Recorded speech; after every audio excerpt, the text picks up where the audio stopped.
Hello everyone, and welcome to today's stream. Yeah, today we are gonna just do a little bit of live casting of some cool games, which should be Mimile versus Koenig.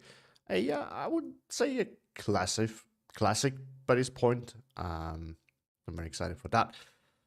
So yeah, at the moment, they have a little bit of delay. I actually started the stream a little bit later on purpose, just so that they have some time to do picks and bans, and then we start. But apparently, they had some delays, so they're going to start picks and ban about now.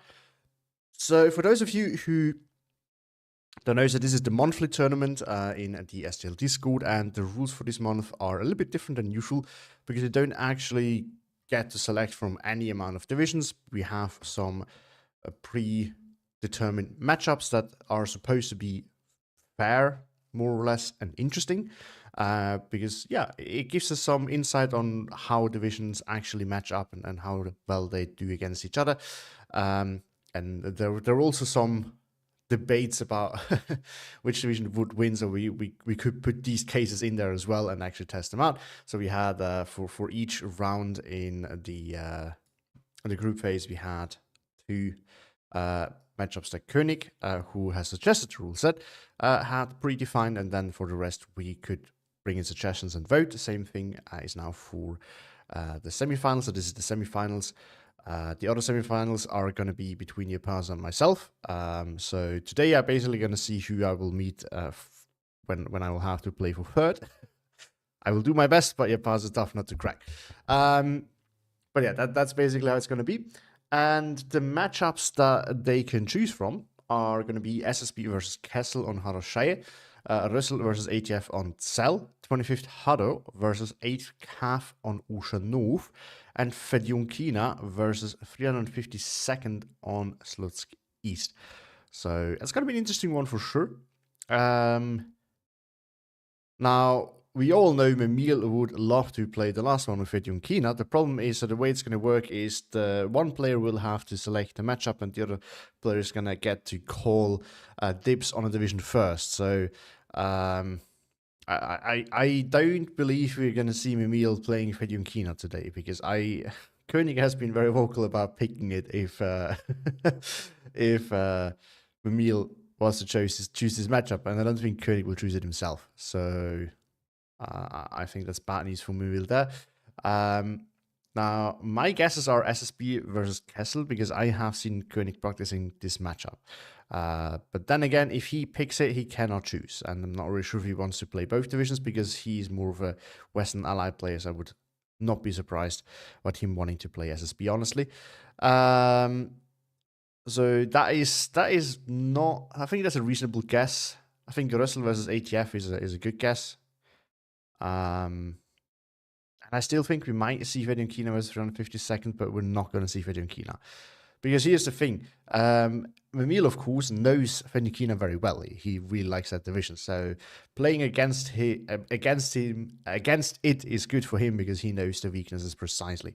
So my guess would be that we're going to see one of these three. I don't think we're going to see 25th versus 8th calf, but who knows? There's Mimile is a bit of a wild card there. I don't know him as much.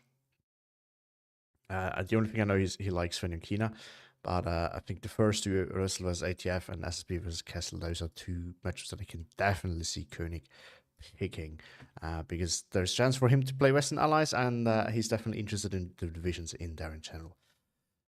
So let's see. I should get a live update once they done their picks.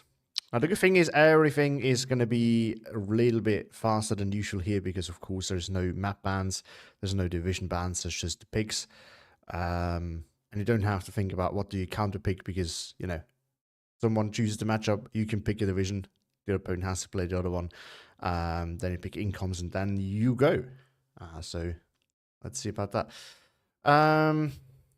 Koenig with SSB is what Rama is asking. I think he does because I think he would like to play because it's a Western Allied division which Koenig loves, as you all know, and on top of that, I have seen him practicing it in the queue. Not in the queue, sorry. Yeah, with someone with full practice games. So I am pretty sure that he wants that matchup if he practices it.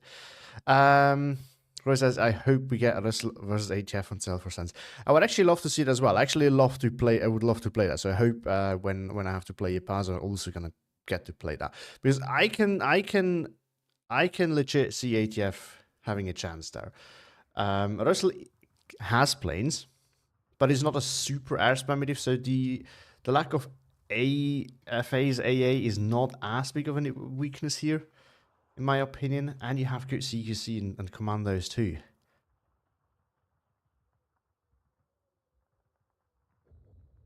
Hello, you make a good job and cast on YouTube. Keep it like that, but in French it will be better. Unfortunately, my French is not really that good, so I can't really help you with that. Actually, Koenig sent me a suggestion for a tournament rule set today in French, and I still need to take a dictionary and check that out. It's because there's quite a few words that I don't actually know. Is Russell a CQC champion? Yes. In short version, yes. That is French now. Yeah, it looks like it. I mean, Rama is French, I think. You, based on the name French Ferret, I assume are also French. Roy, he's Swiss, but he's French speaking, so there's that. And I guess Maxime is also French then. But yeah, I mean, if you look at it, this is not the worst matchup, I think, for ATF. You have the Fußmann, which, you have your Thompsons, which help out. These guys help out at CQC as well. So if this clashes with a Brandenburger at CQC range, I think this is going to be a relatively fair fight. Maybe even slightly favored towards the Fußmann. I just feel like the loadout here. And ones are, to my knowledge, a bit of a step up from the G43s, but I might be wrong, so don't quote me on that. At range, of course, it's a bit different because this thing is significantly weaker than the MG42. So there's that, but also, these things are super nice with the bazookas to counter. Okay, Roy also counts as French. But yeah, because you can counter the light armor quite well, so that is quite nice to have. This is in this matchup, I guess, not really. Also, you can ignore this build. I have not played this division since the Man of Steel meta, and even then I didn't play it much. Because basically, whenever a diff is broken, I don't play it, and it was broken in Man of Steel. And after that, I just never really got back to it. But yeah, and these guys, I think they might be able to contest them at least a little bit. Rifles are nice as well. So against everything but the Brandenburger, I think that infantry should start winning out because the infantry is not great. Where are we in the division? Kinda, yeah. I mean, at least with horsemen, the other one's not so much. This one, okay, this could be an issue because the flamers in this division are definitely weaker than the ones that Russell gets, and yeah, there's not really anything to substitute for them. The Assault group is nice, but it doesn't have radar, and it is not that powerful. It's only 5 Thompsons. You get the Willy Peter, that actually makes quite a difference. But then you only have Garans and the BIR, so that's actually not that good. So, yeah, actually. But then again, you have the Makizar, which means cheap, kind of hybrid infantry. This can definitely beat a lot of the single machine gun 20-point units, at least at CQC, that Russell gets. Not necessarily a range, but it's not going to be horrible at range versus those. And then you have the AB Paras, which are actually with the Lienfer quite useful against those kind of units as well.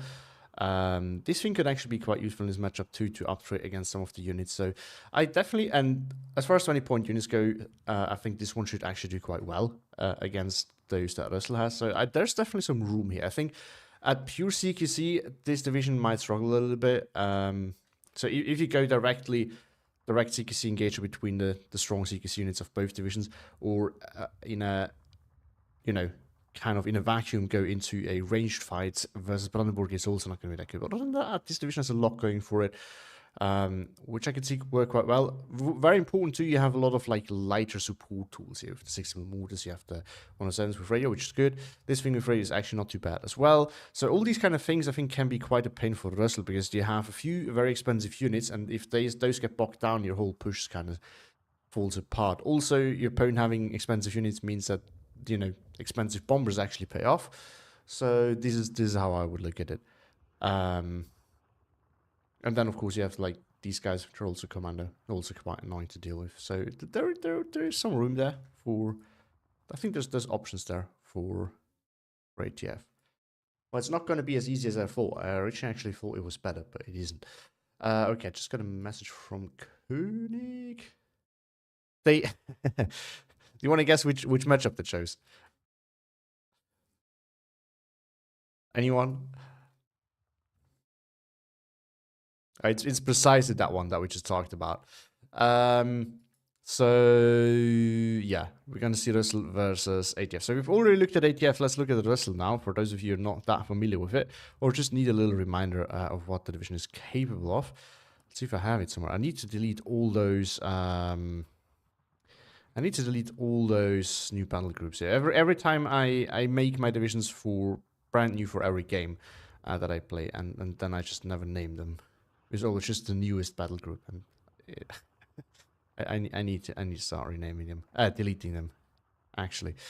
Where is Russell? We have Russell somewhere. Oh, this is Japan's Russell. Okay, hold on. It's getting a bit over the top here. Here we go. So that is Russell, as a quick reminder for you guys. And yeah, I mean, what makes this so powerful is on a map like Cell, is you have a lot of CQC. Not these guys, but those guys. There is, if you want to, you wouldn't take them, but you know, if you want to have cheap grenade thrower, there you go. You have these guys, also relatively cheap grenade thrower with SMG, and Fanatical, and Raider, and Shock. So, quite nice, actually. Only 8 men, but that's okay. You have these guys, super powerful too. And you have a ton of Brandenburger. And you get an MG, Fallschirmjäger MG 34. With a bit more men, and a TNT. Also quite nice. And then you get some of these guys. And some other, you know, 20-point infantry. That's about it. And then you get some hybrid here with the SSG Big Strife, which are actually not as good as the Gebirgsjäger, which is the unit that this is most similar to. I think those have one more MP40. Or at least anything in MG42. So we can say at least, no, then it is not better at either range. There's that. But still, you know, it's a useful unit to have. So that is the division. Of course, those are going to do a lot of the heavy lifting together with these guys, combined with the cheaper CQC option that you have as well. So this makes this division so powerful. Especially, I don't know why I didn't put them in there. I mean, this is a quick play build where you might not use them, but against a lot of pigs in tournament games, you would want to take these as well, because you know that you're going to go up against another CQC division. But yeah, so this is what makes it so good. The big Strife versus Makizar. Well, the Strife will win at range, and the Makizar will win at CQC. That's gonna be how this works. Although that being said, the G43s will add up, and the Makizar has only bolt action rifles. So maybe at CQC, the Molotov is going to be doing a lot of heavy lifting for the Makizar, but maybe the G43 can actually also contest a little bit. I think they only come in a crappy one. That's okay. This division got buffed actually 1 or 2 patches ago, so they get now some of these guys. The faster 80 kilometers an hour transports. It used to be only this one, which is really painful. You have some Kübelwagen, but not a whole lot. So you had like, yeah, these kind of units you could get to the front line fast. This you couldn't. I think there was one machine gun that you could. This one, this one as well. No, not this one. So you would have, if you want to have a machine gun at the front line for fast, you would want to have one of those. And you kind of have to rely on these guys really to get to the front line fast, which kind of sucks. So it's a lot better now. And also on top of that, you have, you know, ton of light armor over here. You have a lot of snipers. You have more of these cards. You have this one. There might be another one. No, actually. Nope. But yeah, you have another sniper card here. And, you know, this is actually not too bad. Sniper and machine gun. It's 9-man strength is okay. It's just not that many rifles, which kind of sucks. But at least they can defend themselves a little bit. So you know you have, but yeah, you have all that light armor over here, which for Cell is actually quite good. Cell is, and this is what makes this division so good. Cell, you could look at it as a very CQC heavy map because you have all these forest patches, but more often than not, you kind of get stuck between those forest patches at some point. Like, or you get stuck on your forest patch. You want to cross, but you can't because your opponent is having something at range. And then need to get past. But obviously, this also means that hybrid units are super useful because you can then continue pushing on as you crossed the open. And this is what makes Brandenburg so deadly on this map, because they are very hard to beat at range. And as you close the gap, you know, they just throw their TNT. And that makes it very, very tricky on a map like Cell. On top of that, when you really need, and you know, you don't need to use them for close range, right? On top of that, you have more hybrid unit with the SS Gewichtsstreif and with the SS Fallschirmjäger. And then you have strong CQC as well. So with these two guys. So if a division tries to kind of lock you down in CQC fights, you can also deal with that. This is what makes it so powerful. And then for the mid ranges you have, or for the, you know, for the first patch, you also have these support, which are great for that range, because they can generally contest a lot of tanks, except for something like Sherman with 90 or 100 millimeters of armor. This is going to be where it's going to be tricky. Everything lower than that, these can fight. This is what can make it very tricky there as well. And then you have this thing, which is quite good. You have some lighter AT, which is quite good. You have a good fleet of tank busters. French versus, but no real tanks. Yes, it doesn't have real tanks, but for the maps you're playing this on, you don't need it, especially on Cell. There can be times where you would wish you had a heavy tank, even on Cell, but for the most part, these will do, because you need something that is cheap and can support your infantry well. This is what you need most of the time. Heavier and longer range is very often not needed. You can also, at least in a defensive position, you can put a lot of AT guns down or some support guns, something like the KBX 18, which can do a lot of work there. And that can do quite a bit of work for you. Makes you less dependent on tanks too. And then you have the tank buses as well. So if you ever need something to react fast to a breakthrough, you have the J87s available. If your opponent doesn't actually protect himself well enough against your airplanes, you can even use them very offensively. Like you can win a game with these. Your opponent is not careful enough. So the no real tanks is not as much of an issue for this division, as you might think. On those specific maps, those maps being Cell and Kostritza, basically. On most other maps, it's going to be tricky. You can win with this in Oceanov. We have seen it in tournaments before. But that is already a stretch, and anything other than that is really not going to work at all, because that's when you start needing those tanks quite desperately. So, you know, you can give it a try on other maps too, but it's not very realistic. Okay, they've started deploying by the looks of it. So let's go and watch. Let's see who is playing what. I would expect Mimile to pick Russell, because I see him more as a Russell player, but it's also very possible that he didn't want to give Koenig his ATF, because of course Koenig knows how to use that. And Koenig is playing ATF and Mimile is playing Russell. So here we go. Let's see. I'm quite curious now where this is going to go. But yeah, as we talked about, Koenig is playing a Vanguard too. That's an interesting choice, but I guess he's afraid of you know, being overwhelmed in A phase where he has no real AA. And if he can keep up the pressure, I think it's going to make it harder for Russell to bring out enough of an air force to really be a problem for him. This is my assumption of my guess why he's doing this. And it's actually quite reasonable, because the rest of his division, he doesn't have any armor, but against the Russell, he needs to hold versus the light armor at first, and he can still push in B phase, since it's a mirror income. He's not in a rush to, he's not in a hurry to win kind of win the game in A phase by getting into a good position. It's a mirror income, so as long as he plays it relatively safe in A phase, make sure that he can clear out some of the light armor that's pressuring him, and push where he can push without light armor. I think that should be working reasonably well. Now, one of the bigger issues here, of course, in terms of armor, is the fact that, you know, usually ATF, it does have the tank buster, the, what's it called? We'll probably see it, but you know, one of the Commonwealth ones. So you have the AT plane that you can use if we need it, but it's a rocket plane, which means it can strike one target and then it's out, which makes it way less efficient, of course, than a than one of the tank busters with guns like a J87. So this means that in a matchup where all the armor is light and cheap, this is actually very, very ineffective. So this is the bad news for Koenig here. So when he really needs it, it's going to hurt him financially quite a bit, and he's probably not going to get much out of it. So that's the bad thing over here.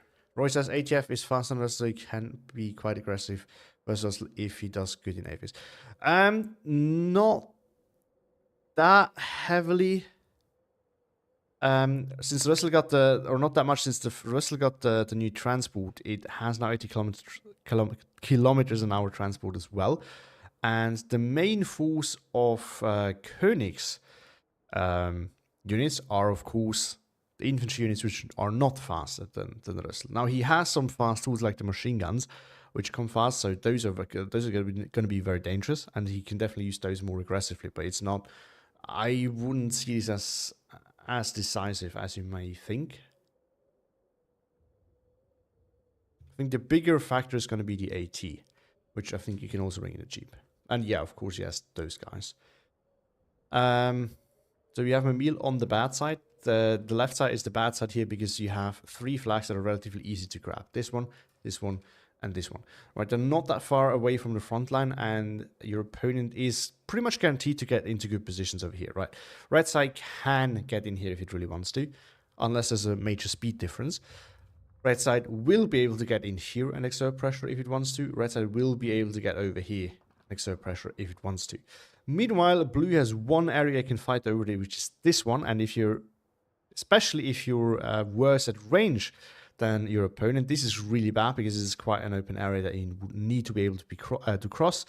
If there's no speed difference, there can be some interception going on here, but you should be able to make it across. But this can then be contested by both sides, whereas these are not as easy to contest. And if blue wants anything else, it has to go really far. You know, this is the closest flag to the front line other than the one here in the middle on the hill. After that, this is very deep. It may not look like this on the map, but if you like over here, from this, like look at how far you have to cross. This is a lot of terrain to cover. I always feel like it becomes more like apparent to you if you actually look at it from the side of the person who has to push. You can see how much of a distance that is. So that is why blue is definitely a problem. Now, in this matchup, I think that is okay for Mimile since he can actually fight at range decently well. If, you know, he was playing something that is mainly good at CQC, this would be very, very bad news because he would really be fighting an uphill battle the whole time. So that could definitely be an issue. Now, Koenig's deploying quite heavily down south. Now, this is not really a surprise. He probably wants to get in here. And then there is the potential that he tries to grab some of these flags here early on, tries to rush for those.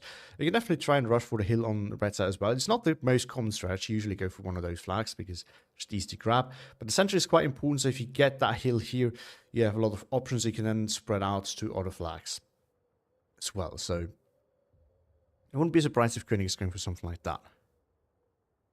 He also brings bazookas right at the start. Quite reasonable in this matchup. Surprised about not seeing any AT guns so far, but I guess that's going to change. More saboteur. I mean, the traction is very fast, so that's an important thing here. It's not as fast as it used to be. Maybe for the better. But saboteurs in the wrong places can be, or in right places rather, can be quite annoying. Especially in this matchup where most units don't have flamers. a lot of single flamer units that are also cheap, this is not that big of an issue. So if you're mostly to rely on Stone Pioneer, that's not that big of a deal because you pay 5 points more, but you can also beat those. You have a lot of units that do not have flames and are using TNTs themselves instead, or no TNTs at all.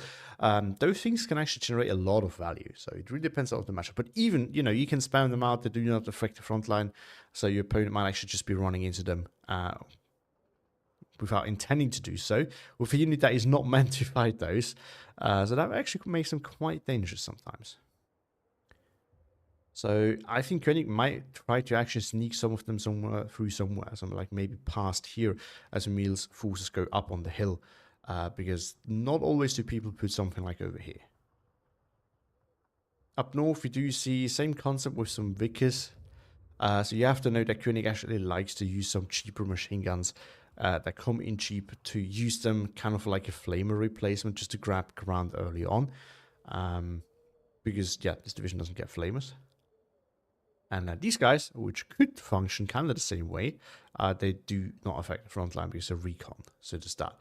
We do still have the 75 mils, but this is the support one, I think. The pack 25 mil. I think that's the support one, which is quite good too. On the Mimile side, we have a main deployment in the mid. Yes, this could be expanded. Just the one with the, I think it's the one with the Cherokee bomb, so it has a flame bomb, basically. Yeah, he brings the Stoßjäger, Brandenburger. So looking at this, I'm pretty sure he's going to try to push that, which is the classical way to do. He also brings the flak filling right away. I guess he's expecting some air spam from Koenig, which, let's be honest, is not unreasonable to assume. That's actually one of the main weaknesses here. We haven't talked about. We've looked at the ground units, but and about the A weakness that ATF has. But the truth of the matter is that Restlessbrunn doesn't have a ton of AA. You have 2 flak fillings if you bring them in A. They might even be phase locked. I don't actually remember for sure. Then you have some single 20 mils, but against Western Allied, this is really not that good. Flak filling, yes, but only 2 means you can easily kill them. And in a map like this, you have to bring them relatively far forward because there's so many forest patches that can obscure their vision, which means they very often end up being in radio range, and you can just go after them with your artillery. That can be quite devastating, actually. I wouldn't be surprised. Mia says, what will win first, shit tank spam or air spam? Well, let's see. I mean, the thing is, as we touched on, the shit tank spam is actually a little bit tricky for Koenig to deal with his air spam, because his planes are not really meant to deal with that kind of tank.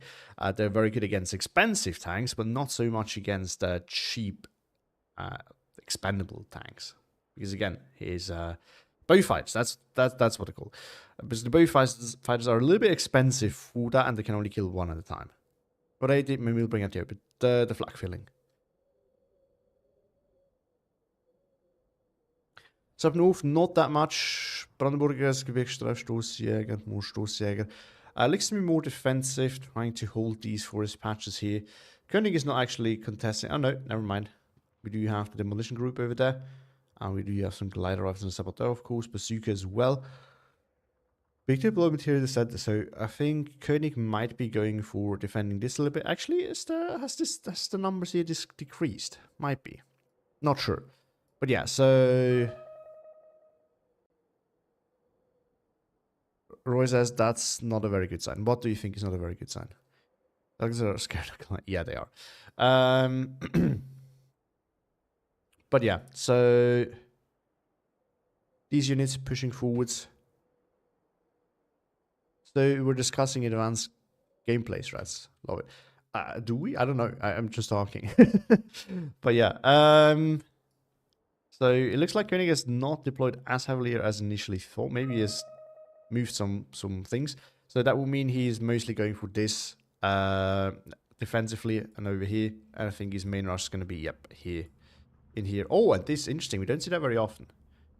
Probably try... No, can't see it anymore. Well, it is what it is. We do have to recomplete. Oh, this is a bad one in my opinion, but Mimile brings it anyway. It is reasonably fast. It has bombs. It is a recon plane. The problem with this is it's... So the problem with this is it is bad resilience and not super fast and quite expensive, which it has to be because of the bomb loadout, but at the same time, it is problematic. Oh no, Mimile, come on. This is disgusting. It missed. I'm quite happy about this, but Koenig had to unload anyway, so it means Mimile can get in there safely. Roy says if he has his flak filling in A, it means he only has to, and then only 20 mil. Yeah, but he kind of has to. Because if he gets air spammed in A phase already, it's probably about game over for him. Yeah, now the Hotchkiss can actually force it off if Mimile is not careful. He's actually bombing it. Interesting choice there.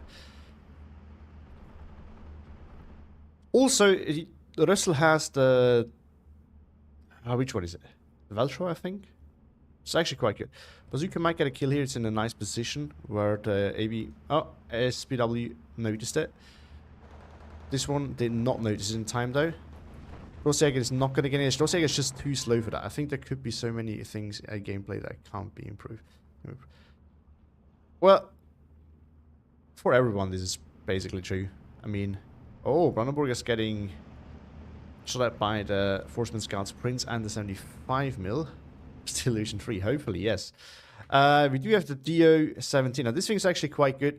90 points only, very good resilience, good bomb loadout. This is super dangerous. I think this is the one where you only get 1 in A phase. But that can get a lot of work done. Where Mimile needs to be very careful is if he continues to invest into planes like this, it's actually going to be worth for Koenig to buy a fighter. And Mimile doesn't have a lot of AA. He also has the flak filling quite far in the open, so it's also very dangerous. But Koenig has unloaded his things here a little bit early. The units are here holding, still surviving A with his fighters and 20 mil now. He could, but it's risky. So the fighters are against Western allies. You need to have them in the air already, or they're not going to do much. Because Koenig uses his airplanes generally quite smart. He's not going to go very deep, so you're not going to get on the back of it easily. Ooh, oh, I didn't even notice he has 2-inch mortars. I thought it was 6 simmels probably, but no, I have not looked at this correctly. Brandenburger has to the demolition group, but it throws smoke. Forceman BR moving in. Up close, they will beat the Brandenburger. But the mortar is getting wiped out here. I think that might be too much over there. 13-11 for Mimile with him grabbing this flag now. Brandenburger vs Demolition Group. At this range, they can't throw the TNT, and even the Assault Group is not as useful over there. Strosjager are getting a little bit too close, but they get at least into TNT throw range. Are they going to die before they can throw it? They do not. What do they throw it at? Nothing over here. SKB Expander is having a go as well. Flak filling is pushing forward. I'm not really agreeing with that, gonna be honest. You can still survive. No, sorry, we got that. Roy says I would risk it for the biscuit. I mean, that's totally fair. Personally, I wouldn't, but I can see why you would. Oh, look at that. The Strosjager got in, but trade with the Saboteur, and I'm still alive. So it can do it again. It can do it again. The DA-217 is back. But there we have the Seafire. So the flak filling actually might be paying off. So this is why you need it probably. Yep. Because what this does is it protects Mimile's bombers. So if this is probably why he did it. Because if you want to have your bomber protected from your opponent's fighters, then you have to have some sort of AA with it. Oh, Aufklärer Panzer gets killed as he kills the bazooka. Interesting choice by Mimile of the Panzer 35R. You mean this one? It's actually quite useful, because it's 5 points only and you can bully your opponent. You have to be careful with bazookas here, but the fact that Koenig has no armor in A phase means that he can get a lot of value out of this for only 5 points. So it's actually quite a good pick there. So this is most likely why I choose that. Skirmish Stripes going after Vickers MG is not a good fight. Also the Forceman BR are gonna absolutely smack that around. SPW has pushed forward as well, but he has to be careful because of the Collider rifle. SSFS Strosjager can't really push past the Demolition Group because it has the M1 carbines. We do have more of those coming in. Oh, to fight those. Okay, so they can definitely deal with the Forcemen. Now if the Nizé 6-pounder coming around, this might be the one with HE as well. I'm not 100% sure. But that can cover off, you know, the edge of the forest there. Just smart choice. So Mimile bringing in the next plane. Oh, he should spot the Pathfinders here. Sneaky move there by Koenig. But they have been spotted. Solafin, Team Brandenburger. He's trying to snipe the saboteur. Not really sure if that is needed. He also brought this, which honestly, I also get it, 5 points only. But there's a... I think one of these would have probably done the trick. But he can go after those now again. More vulnerable coming in for the center. Very nice reinforcement there. Also a lot of sniping now on Mimile's side. Mimile doing a great job. I mean, he's on the bad side of the map. He's not actually doing quite all that bad for it. Yeah, it's a fair choice, this matchup. I just hate those tanks, even if they are French. Yeah, I mean, they just in general, they can be very useful if your opponent struggles with light armor spam. Even if your opponent has tanks himself, that is useful. Curb says I would take the L3 over the R35 every day. I mean, yeah, I can see that.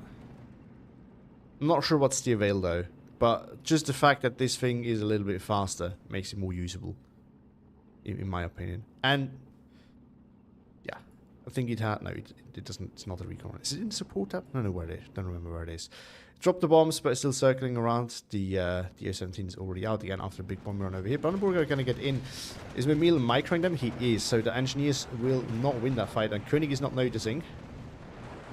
And boom. Goes TNT. Will not be able to surrender because of the leader, but it's not that big of a deal. Now, this is where the usefulness of these tanks wears off relatively quickly. Because now they're facing a pack 75. Actually, all of them shooting at it is proving to be a problem. Never mind. We have more Citroën coming in, and they can at least deal with, you know, the CA310 bis. Because this thing, the Libet... This is an Italian word. Libeccio. Probably. Looks like it. So, but yeah. This is where the usefulness starts wearing off of this thing, because the Hotchkiss can stop that. One single one, not so easily. Though, so it can still do its job. We have Aufklärer Panzer 2 now pushing in, and this thing, I mean, for 5 points, just pushing this around, it's not that bad. Okay, no, this is not the one that also has AG. It's shooting at the 35R now, not yet spotted by anything. And this thing can't shoot it anyway at this range. We do have an 81 with mortar in. Surprised to see that, because Russell has good options. In my opinion, don't need a non-radio 81 with mortar in this division. There we go. This thing got killed as well. Bombing run should clear this out. Mimile is going to get that. 30 for him still. With Koenig not making that much progress. He got this, and he won that quite decisively. But he didn't really do much else other than that. Like, it gives him territory, but it doesn't give him any flags for the time being. 14-10 now with Mimile grabbing this one. Well, that's going to go away very quickly with the glider rifles moving in. 35 are pushing through. The Forceman scouts, they have a really peak. Yeah, they don't have a bomb or anything like that. But surprised that they're not being spotted. Oh, 6 pounder gets another kill there. You can't leave your tanks here on the ridge. Believe me, I've been there, I've done that. I've learned my lesson. The DO-17 is going a little bit too deep. So Koenig can kill that probably. I would actually expect this to go down now. Or Koenig has a Spitfire and a Seafire. Yeah, the DO-17 is going to go down. See, this is the mistake that he can make with planes, and the mistake that I know Koenig doesn't do, generally speaking, which is going into deep.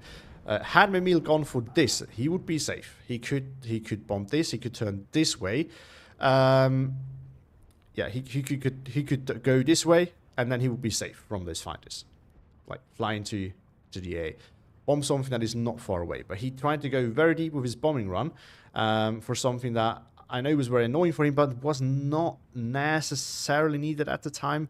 And he paid for it, yeah, because this, I think you only get one of these planes in A phase. And that's it, and it's going to be a very valuable one. Oh, glider rifles could get a free killer on Panzer 2F if Koenig noticed. But yeah, as Kerb says, Mimile is doing very well for the bad side. This is indeed true. It's actually quite impressive. Hello, Lucky Luke. It's ticking Koenig down. Now, we do have a timer ticking, though, with Koenig probably starting his air spam eventually. Mimile needs to pressure him enough for Koenig to not feel safe enough to start air spamming. And then Mimile needs to slowly kill off the planes when Koenig brings him up, which has not worked so far. Right, this could have been going quite differently if Mimile had killed one of those planes, but as it is right now, they can still, they can just go ahead and take some of the shots. to make room for the P-51, which is going to hurt quite a bit. So there we go, the air spam has already officially started killing an SGB-Streif, which can be quite annoying. More Brandenburger coming in. And everywhere where Mimile is going to use expensive infantry, he needs to start protecting. There we go. 420 mils coming out immediately at Nova, so that is not ideal. That makes him harder to target. Now, I love what Mimile is doing here with the leader in the middle of 2 flak-filling. So, this is a really, really nice gameplay there. Finally, glide rifles have spotted the outclassed Panzer II. Mimile is pushing, but he can't really get past those glide rifles if the glide rifles stay in the right spot, which I do not. So, the Shortsaker might be able to get a kill on the glide rifle. Anyone with mortar is going after this, but Koenig is already retreating. Not really retreating, to go after the SSG Pioneer, which has a machine gun or an automatic rifle, but it's not quite strong enough to deal with that, so you might want to hop out of this, or it is going to get smacked around quite hard over there. He has another one of these, so he has 2 of those out. They're quite expensive for what they can do. The Bombler, not because of the Bombler, but Bombler that is fairly priced here. The problem is the speed and the resilience, so, and the fact that Koenig has fighters, which might actually be back in operation. He has another DO-17. Okay, so it's not the expensive, it's not the good loadout one then. I might have been mistaken there, because he has another one, and you only get 1 card. So he fires back out again. If Koenig unloads the 20 mils now, he might be able to get some value out of it. There we go, Seafire is going to get the Lipko. Not Lipko, there's something. Oh, Mimile! Huge missed opportunity. They could have gotten the Seafire in the turn. I might have been able to kill it, but as it is now, not a DO-17. Wow. He might even lose the DO-17 as well. No, it despawned in the right moment. The first 20 mils are unloaded, the other one's not yet, so I think the Seafire is going to get out unharmed. Might actually get another kill here as it is on his way out. Ooh. Ooh. Oh, that could have been the throw of the game, honestly. Mimile lost a lot here. That's, what, 170 points that he just lost here? Quite unnecessary. Now, he took the Seafire with it. I think, right? That was the Seafire that just crashed. But that is not worth it. That was not worth it. Especially could have been fully avoidable. The loss of 1 plane, maybe. But the other one was, he didn't need to die. He just needed to unload his AEA. But I guess Mimile was paying attention somewhere else. Now, if this pays off, maybe it was worth it, but I have my doubts on that, honestly. And now the armor has arrived for Koenig, with the Steward and the M8. Brandenburger, miraculously not spotted, but I think the Steward has spotted. No, oh, flak-filling, he needs to run. Mimile has noticed, though. Yeah, so if you have cleared that out, going this far with the flak-filling is maybe a bit of a bad call. To make things worse, Koenig could now come in with a plane, if you can also pin this one. And that would be goodbye to Mimile's Air Force. AA. Stewart has spotted the 35, which can't really do much. Pathfinders are trying to sneak their way around it once again. They can't kill some transport even with this loadout. And they do have the gun bomb, so... You have to be in range, but if you sit in here, something drives by, you can get a kill on that. Ooh, Stoßjäger versus Saboteur. Saboteur has not spotted them with the... M1 carbines from a distance. 12-12 now. Koenig is stabilized with push up north, it looks like. At 20 mil is now on the run. Gebirgsstreif is also on the run. It looks like the Brandenburg that used to be here did die. And Mimile should start retreating his other 20 mil as well. These are very, very valuable. He's playing against the air spammer in here. So if they die, it's goodbye to those. That's goodbye to the whole flank over here. P-51 might actually get stopped. No, of course it does not. And now they all need to reload. And it should get out. Yeah, it does. Maybe that might have been different with only one of those. This is not one of those with AP, so the Steward will win that engagement. And the 20 mil has to run. Yeah, it's not looking very good for Mimile. Not gonna lie here. And it's not falling the other ones back either, because the Steward can start cleaning up the next ones. Like, he needs to keep the A alive at all cost. Maybe we're not really seeing that. We do have a K-35 in though. That can do quite some damage. This is going to hurt quite a bit. So that could shift things in Mimile's favor at the moment. Koenig is actually doing a great job of catching up, and He has, despite not really focusing on it, been doing a little bit of damage to Mimile's AA over here. And actually, Mimile has it way too far forward. Koenig can punish that quite nicely if he decides to go for it. Flux Feeling is again going to the edge of the force, which I know he wants to have it as close as possible, but it is too close. He doesn't really have a front line over here. Like, he doesn't have any units here that can really fight over this. So this is very risky. A major mistake there. Mimile's now going in defensive over here. Pathfinders make their way through. Not H-bomb and mortar going in for over this. Koenig is already on the move, pushing forward, seeking the kills over there. Now, all the, as I was going to say, all the friendly mills together can definitely do some work against that. But Mimile needs to continue retreating them as more units are pushing in over here. Brandenburger Pioneer is now coming in, but that might be too late. No, it is not. 12-12 still, with Mimile in the lead. But Mimile is still on the bad side. We might still notice that. 81 mortar going after this patch. Koenig has stopped his push. K-35 is not fired yet. Ooh, Strosegger is actually almost... Strosegger is getting the flag. As long as the Vickers doesn't spot it. It's actually a nice opportunity there for Mimile to just get a little bit of ticks. And the next thing that's coming in is Pathfinders, which that can't really solve that issue. DO-17 is coming in, but the recon planes are gone, the recon bombers, which means that the Pathfinders are likely not going to be spotted, and they are bound to do some damage. And Mimile has some very expensive units that you don't want to have dying to this. One run misses entirely, and one of the 35S did go down to, I assume, the Pack 75. Nah, what was that? Steward? Likely Steward. AB Scouts coming in. Once again, not something that can affect the front line, but Steward coming in. Yeah, that will fix that issue. The question is now, is Koenig going to notice that Pathfinder or not? Yeah. And Koenig goes for the sneaky approach to make sure that it is not spotted. Look at the amount of micro he put into that. Now over here, it can't really do much with the gun bomb. It would reveal itself by firing with its rifles, which might not do enough, I don't know. But if he hops like over here, all of a sudden he can kill things with the gun bomb. But I think he might just be putting it over here so that they don't give away themselves, but they actually will with the rifles. What's that? 12-12. With Koenig, oh, getting this one. Oh no, 20 mils are dying. There's only these two left. Two have died already. One of them is trying to wreck the AB Scouts, but it's going to get killed by the M8 before they can do that. So it's actually not looking very good for Mimile, because again, he needed those. And the Seafire is in to confirm that, yeah, the area is quite safe now. Panzerschreck, oh! Was going for a little bit of a suicide run. Is it going to kill the Sherman? It does. Oh, it gets spotted by the... No, that is unfortunate. Could have killed this as well as it was driving forward. Now he can't. Beltro tried to go after the Seafire, but Seafire got out safely. Brandenburger Pioneers have been doing some damage over here, though. Flag is safe for the moment, as is Fallschirmjäger coming in here as well. Third land for Mimile once again with what? Or just him re-grabbing these two? Yeah, he got this one as well back as well. That is it. I don't really know what happened to the front line over here, but it is not good for Mimile. That much is safe to say. Horseman versus Brandenburger. Brandenburger kind of ran past it. Now they could go after the Horseman, maybe suppress him in time, but the P-51 is going to end. Oh, he's going after the Brandenburger Pioneer over there. Yikes. More units coming in for Mimile, but not for this. I think this line is kind of gone for the moment anyway.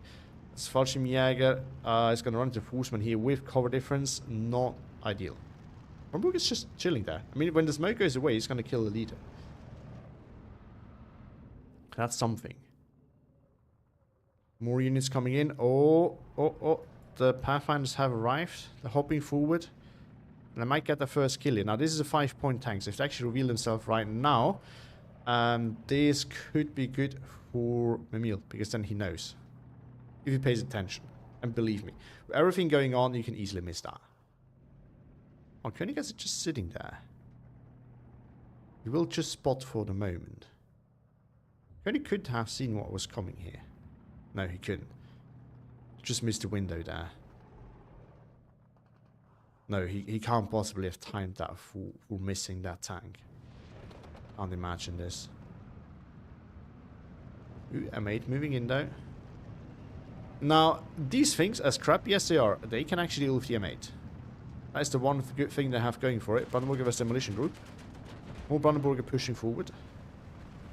Is kind of a good fight for the Brandenburger, as it will win if it throws a TNT first, which it didn't. Interesting. Oh, now they traded. But it's also a bad thing, because, you know, you waste the Brandenburger against the Demolition Group. Ooh, there we go. They traded, so that's a good trade actually for this. Against an M8, it's good. Against a Stuart, not so much. No reinforcements come in. It's in the south yet. That could be killed. I don't know if there was something here that died now. Maybe some AT gun, but at least it's going to be focused by the K-35. So Mimile must know something. Ooh, another flag. No, that's a 75. First of all, it's the flag filling. Mimile is very determined on having those in very dangerous spots, though, which, you know, is something I admire, because it is, you have to be quite good at the game to have the confidence to put them this far to the front line and get away with it. The getting away with part is quite important here. It's not that easy, because you have to pay attention. You really have to. You have to know exactly when it's time to go, and you have to have backups in line, because they can't run that fast, obviously, if something's really pushing hard. So you have to have backups that are available that can help you out if you're getting pushed. So, again, this is not an easy thing. Not at all. Threat for Mimile again, it was 13-11 for Koenig for a brief moment, but that's gone with Mimile pushing in with the SS Fallschirmjäger. The glide rifles can't really deal with that. The M1 gun is on the run as well, and he got that one back with the one Brandenburger, but the M8 is gonna put an end to that very quickly. So that one is still an issue. But there's not, oh no, never mind, there's a both. So I was gonna say there's not that much AA. A Ju-87 could come out, but it can't. It can't. At least not up north. Down south, yeah, but there's also not that much armor there. Ju-17 might actually get in here. It's probably going to get a kill. I don't think the Bofors can stop that in time. However, if Koenig brings a fighter, that might be able to do something. There's only 120mm left, but it's quite deep. Oh, no, it didn't. Did he get one bomb off? It doesn't look like it. Unless there's a fighter, I think we'll get out. And if it flies that way, yeah, the fighter can't really get in there and do anything. Ju-17 in down south over here. Turning the wrong way, though, because this side over here is not protected by the air. But likely a plane will still not catch up in time. There we go, air spammer started. Does Mimile focus one plane? Because that's what he needs to do. He needs to focus one of them. He needs to kill that. No, he doesn't. That could actually be problematic. It's going after the Seafire now. Is it going to survive? It's going to get out, yeah. I think... And Koenig, you know, used the bombing runner again very well. He did go for something that is relatively close to him, so that it doesn't expose himself too much with his planes. And again, so this is one thing. If you play against an air spammer like Koenig, or any air spammer for that matter, what you really need to do, and what Mimile is not doing here, and that's a key mistake, is you need to, whenever you see a plane, your main priority needs to be focus your AA on one plane, kill that plane, and then go for the next one. Because you need to grind them down slowly. Because what's going to happen is Koenig's going to buy another one eventually. He's going to wait till he has the point, he can comfortably afford it, and then the next plane is going to come out. So I'm afraid for Mimile that this is what's going to happen. Oh, look at that. The Pathfinder's going to get some kills here. They killed something. They killed another thing. Oh, but Mimile has noticed, which is good. Because he can at least deal with it now. But, you know, Mimile tried to do the plain cheese, so this is what you get for doing that. I have no... what's the English word here? German word is Mitleid. I don't feel for him in this case, because, you know, he has started with the cheese, so this is what he gets for doing that. No CQC here left, but a 50mm. It's maybe not ideal. So it's actually going to be quite tricky now for Mimile here. But if I have fighting versus Sherman, not ideal either. Mimile being pushed quite far back here and can't really do that much anymore. Yeah, it's gonna be a tough one. I tell you guys, it's gonna be a tough one. Not really sure Mimile can do much at this point. Because again, I do think that the air spam will kill Mimile here eventually. I really do.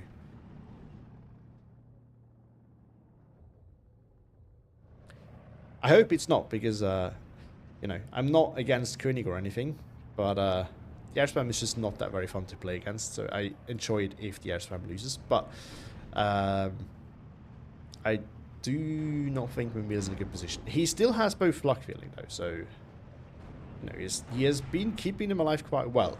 Surprisingly so, actually, because again, he has him very far at the front line, and Koenig has not gotten to kill him yet, which is quite impressive, actually.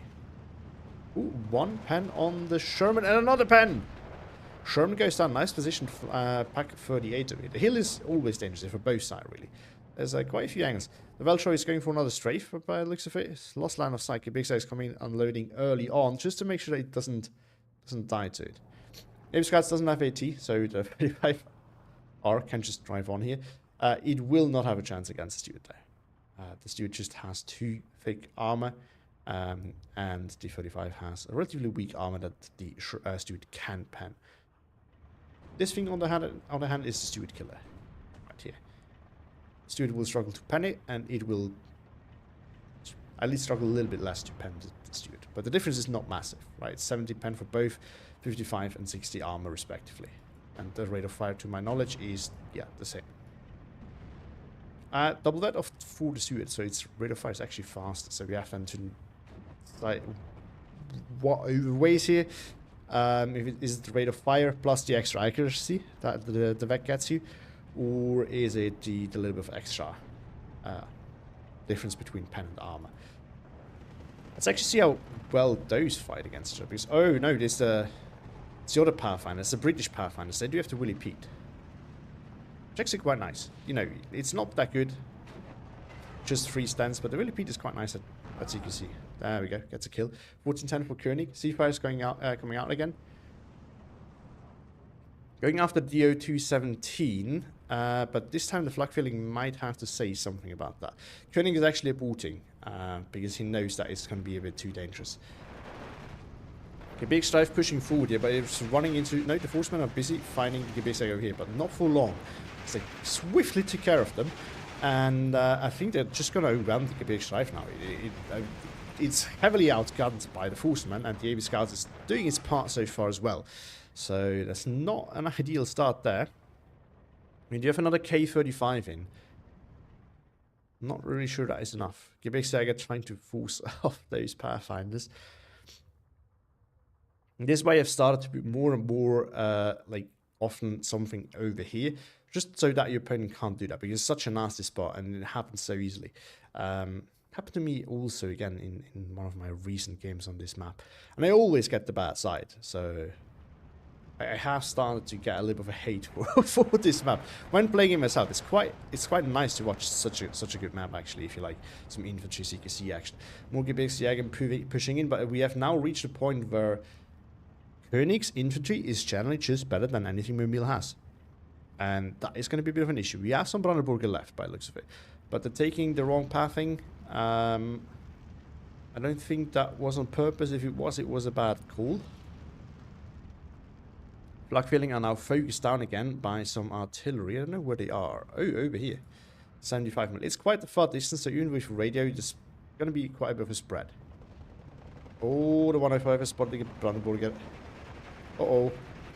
That's going to hurt. And that's one fast way of losing the Brandenburger. No. Boom. Okay, it's not actually that bad yet, but it is on the run. 75 mil coming in. Another SS Fallschirmjäger. This is a Forceman BR, so those are definitely beatable. There's not that many regular Forcemans left, I think. Fallschirmjäger pushing in. Yeah, those with the TNT should win. It's the AB Scouts here, also not the British Pathfinder, so that should be fairly well matchup. Grim Guy says, I'd rather face any other American diff other than first ATF. Hate fighting this diff.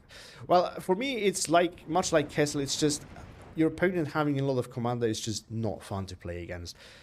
It is not just about the pure strength. It's just about the sheer annoyingness factor of things just refusing to die that makes me want to not play those. Against those. 15-9 for Koenig though, but yeah, I do agree with you. Although I don't really want to play against full armor, because the amount of half track is also not really all that fun. But there's some Brandenburger Piers left here. They will make quick That you will work quickly through those Makizar, glider rifles, and even the Forceman. It's regular Forceman, actually. Might not be that quick. Let's see. You have more of those coming in, actually, and some more SS Fallschirmjäger. So that's actually good news for Mimile. He still has some good infantry left from the previous phase. I don't imagine he has taken one of those in C phase. I think we would have noticed. I think he had those before. I might be wrong, though, if he has saved them. I don't even know if he can. If saved them for C phase, that was actually more cool, because you have to expect this to go along, but it doesn't really look like it's going to happen. And Koenig is going to go for the S-Web. And note how Koenig has, for the most part, really just ignored this whole part of the map when it comes to arrow spam. He went for this one here, which was relatively close to his spawn, so he could get in, kill, go out. But Koenig does a great job at just using his air force wherever he knows that there is no AA. And up here he can freely generate kills. And this is basically a no-fly zone for Mimile now, because Mimile can't bring his own bomb over here, because he's just going to get killed by a fighter, or the fighter bomber. There we go, another Brandenburger is severely damaged and pinned. This is game over for Mimile. I don't see him coming back from this. This is going to be very tough here. You can see that in the map. I mean, it's Vanguard, so both have been hit with their lowest income. And if you look at the map, you know, there's some blue here, there's some blue here. Oh, and Mimile surrenders. Mimile's even here in the chat. Hello, Mimile. He says, yeah, I agree with you. I guess that was on the plain use of Koenig's plan. As I said a bit earlier, I mean, you had a great start in A phase, but I think one of your crucial mistakes was you didn't micro your AA enough by focusing down planes, or you could, you know, the one in the north, you could unload that earlier on, and maybe gotten the Seafire, at least force it off and prevented it from killing your bombers. So, you said you didn't see me coming back. Yeah, that was a tough one. Yeah, outtraded by 1,000 points. That's in a mirror income, like in balance. Sometimes you see people win games with 1,000 points difference, but that's not very often the case. But if you have these aggressive incomes, it's just not possible anymore, because the amount of points that you're lacking, you can't possibly make up for that with your income at all. And there's that. If we look at the chronology, we can definitely see that Mimile was actually a little bit dominant earlier on. But then it kind of equaled out, and then it became heavily Koenig focused after around 12 minutes or so. So, yeah. Especially here, around 24-minute mark. Koenig there was a little bit of a comeback, but not really all that much. Oh, I actually missed that. The flak filling wasted some infantry. It's always fun to watch. Wait, hold on. Okay, interesting flak filling on the German side there. Yeah, let's look at Koenig's kill list. We do have this thing, yeah, wiped out most of Mimile's tank force on the hill. I just can't leave that for that long over there. I've been on the receiving end of that. I know. I do know. P51 did some good work.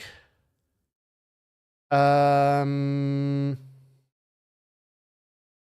else do we have? Forceman. Forceman or Forceman? Actually, this is quite surprising nonetheless, this good of a performance. But it's possible I just went in to surrender them after a pin or something, because I can't imagine one Forceman really should not win against a Brandenburger Pioneer and a Brandenburger and a Fallschirmjäger. Should not really be possible. What else do we have? Stewart actually doing quite well. I mean, yeah, those are the crappy ones. This one not, so this is surprising. Oh, it killed the flak filling again. Wow. That is really rough. Completely missed that, but that is really rough. Not a Forceman doing quite well. Sherman shredding some of the armor here too. On the other side, this plane here got a little bit of value, but not all that much. At year 17, same thing. Yeah, this one was decent. Anyone? Oh, look at that go! Wow, I didn't notice that. The 81 mortar actually did a lot of value. A lot of killing. Wow. This thing, you know, this thing, an 81 mortar through pinning alone, for example, generating value is not that rare, but it actually killing a lot of things If it's not a radio one, it's actually not so common. But it was firing for a while, so. Bonneburger, yeah, okay, so it did the same thing. It's probably part of the more pinned units, I have to assume. The K35 actually killed both as well. It's nice, but unfortunately a little bit late. So yeah, that was that game. So congrats to Koenig for the win. Let's see what we get for game 2 and how they both do there. Now, I don't think actually the rule said he can't play the same matchup again, but I would be very surprised if they did. So the other matchups, let's go back to them and quickly check them out. The other options are SSB versus Kessel, and again, I've seen Koenig in his friendly practice game once practicing that exact matchup, so I think he kind of wants that. Not sure who's going to get it though. Then we have Hado versus 8CAF on Oceanov. We'll actually be quite curious about that one. Because we haven't seen Hado so far. And then we have 352nd versus Fedjunka, which Mimile just said in the chat that this is what has been picked. So tell me, Mimile, have you been allowed to play Fedjunkina now? Because I know Koenig made it very clear that if you pick that matchup, he's going to pick it. Oh, you actually got it. Wow, okay. Both on balance, so that's going to be a juicy one then. That's going to be a very juicy one. So for everyone in the chat who doesn't know, Emil really likes that division. So he is playing a division he's quite proficient with. It's an interesting one. If you haven't seen it, I've made a playing every division video with it recently. Go check that out. Not the best video to be honest, but but you can have a glimpse on that. What this division can do. Or actually, you're just going to see it now. So let's look at the divisions real quick while we're waiting. Let's start with 352nd. If I can find it. I should have a build. I made a video on this.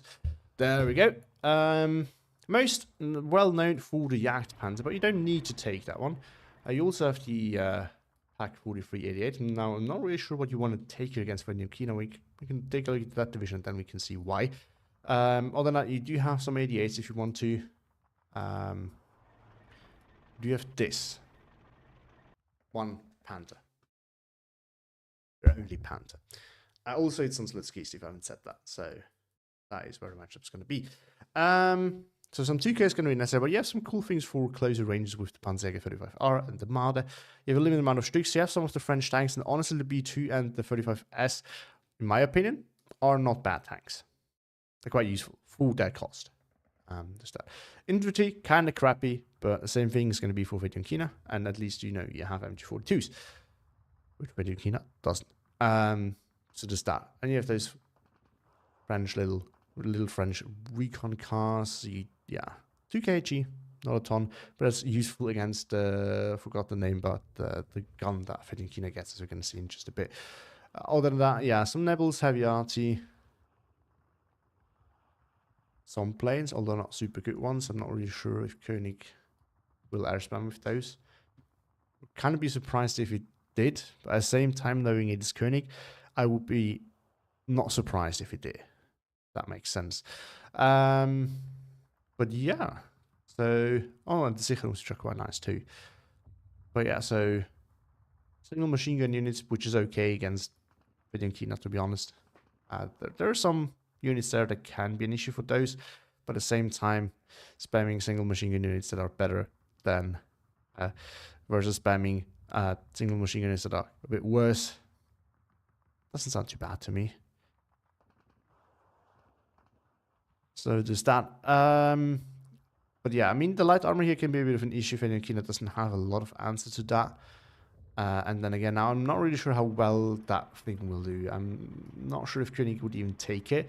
It will be good against the IC-152. However, it will probably not be that good against the AT gun that Mimile has access to. So I would not be surprised if you actually decide to go with the Pack 43. The problem is they are quite easily focused down with artillery.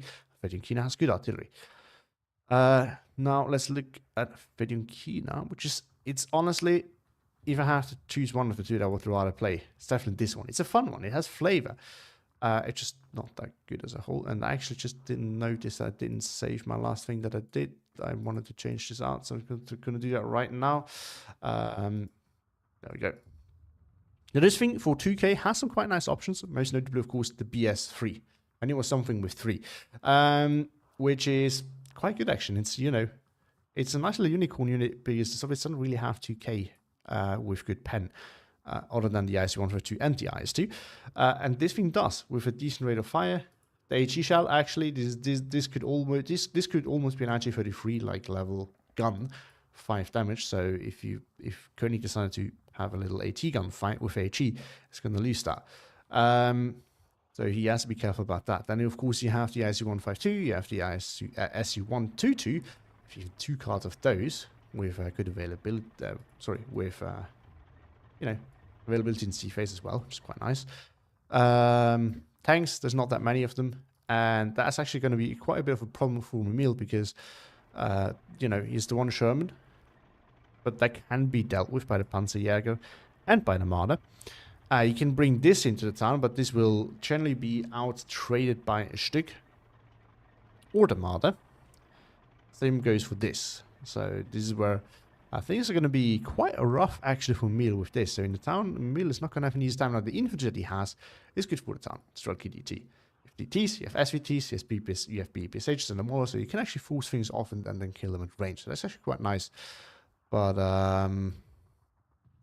yeah, he's a limited amount of those, and the rest is really not that impressive. After that, we basically go to Strelky or to those guys if you want to. And I just noticed that I apparently didn't save any of the changes I made to this division, so I have to do that eventually at some point. No bazooka, by the way, so it's that. But you get this, which, you know, with the Panzerjäger and Tomada, you can actually deal with those, but the French tanks are going to be an issue. They can't really deal with that. The 45mm can. And then the next thing you have the Su-85, which is also not the ideal thing for the town. So in the town, Mimile is going to have a hard time with this division. In the open, he should have things under control, generally speaking. That is how I would expect it to go. And then, you know, the AA is probably enough for this matchup. But Koenig has good AA, so Mimile's Air Force here will likely not be as damaging there. So it's just going to be an interesting fight, because neither of those are very high tier divisions, as you might all know. So it's just going to be interesting to see those square off. Both have significant weaknesses, especially against each other, but in some areas where it's going to be interesting. Let's just keep track on whether they already are deploying or not, just in case I have not been notified, which I think I will once again. But yeah, so that's going to be interesting. What do you actually think? Who do you think is going to win this? Hold on, I'm making a poll.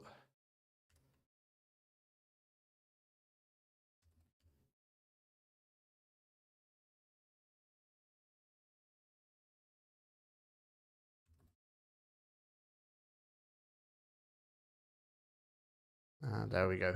Curious to hear your opinion on this. Again, it's Lutsk East is the map.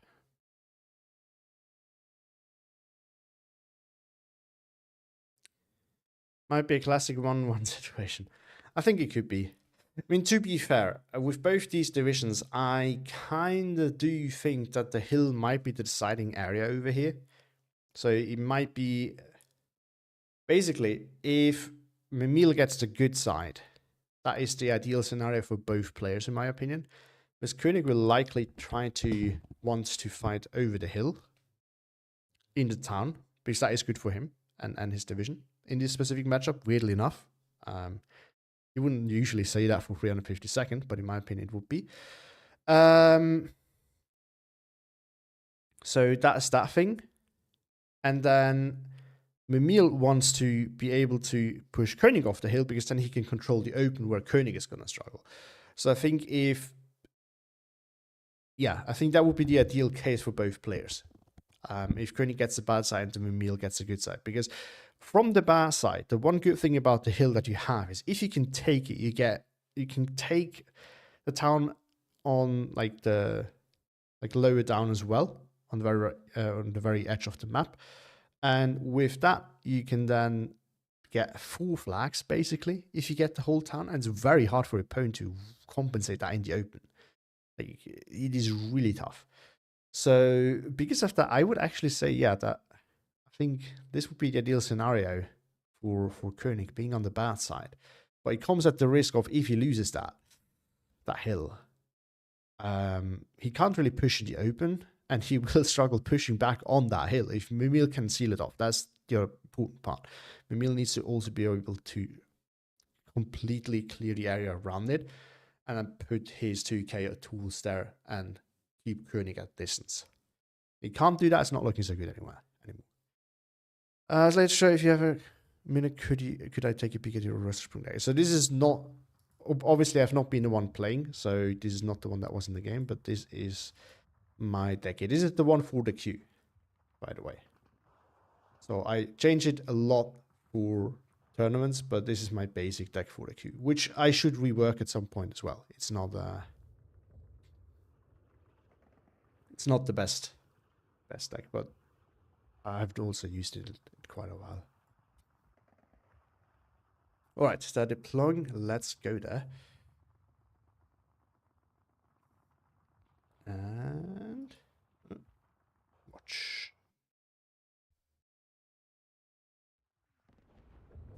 Hold on, BRB.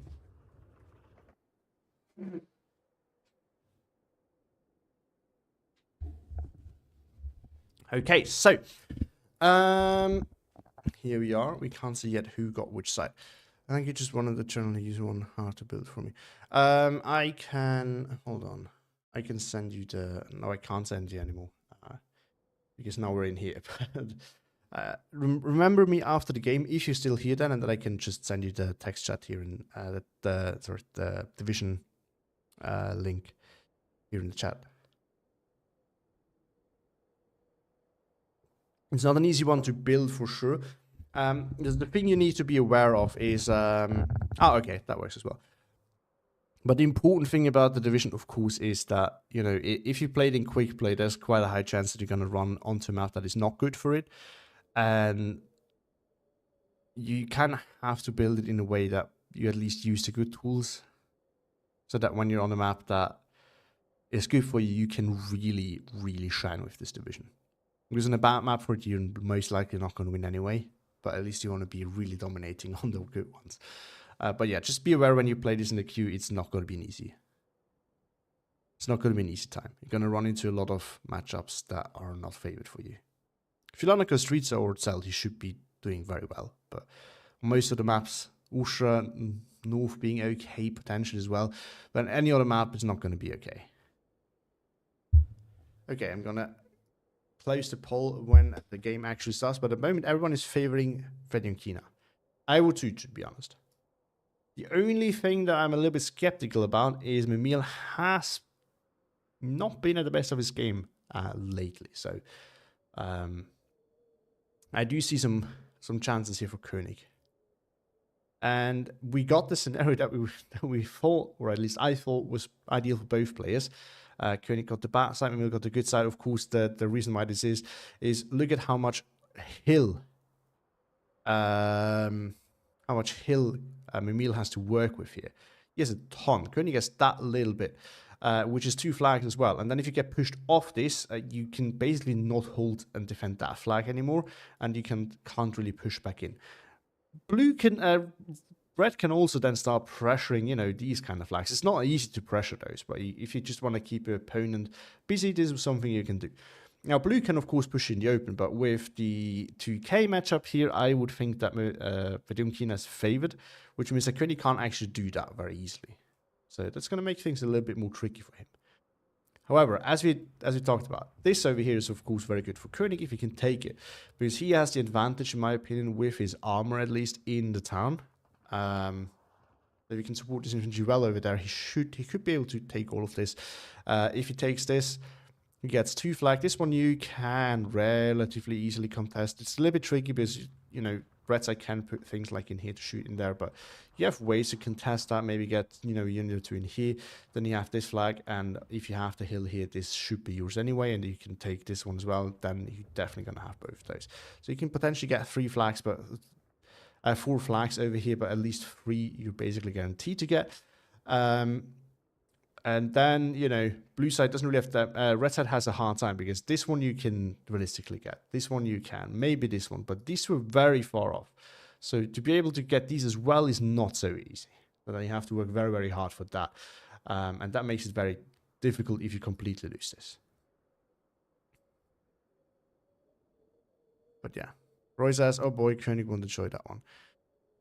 Well, I mean, it's possible that Koenig is differently, or I'm just in general completely wrong on this. That I think this is good for Koenig this side. So it's possible he doesn't like it because you don't like to be on the bad side of a map. That's just how it is. So hopefully, if they ever do Steel Division 3, which I really hope they do, I really also do hope that they do make the maps a little bit more balanced, because this is one of the, I think, okay ones, but there's some really unfair ones that's not so fun to play. He might be on the right side, but he clearly isn't on the right side. Yeah, I get what you mean. Good one.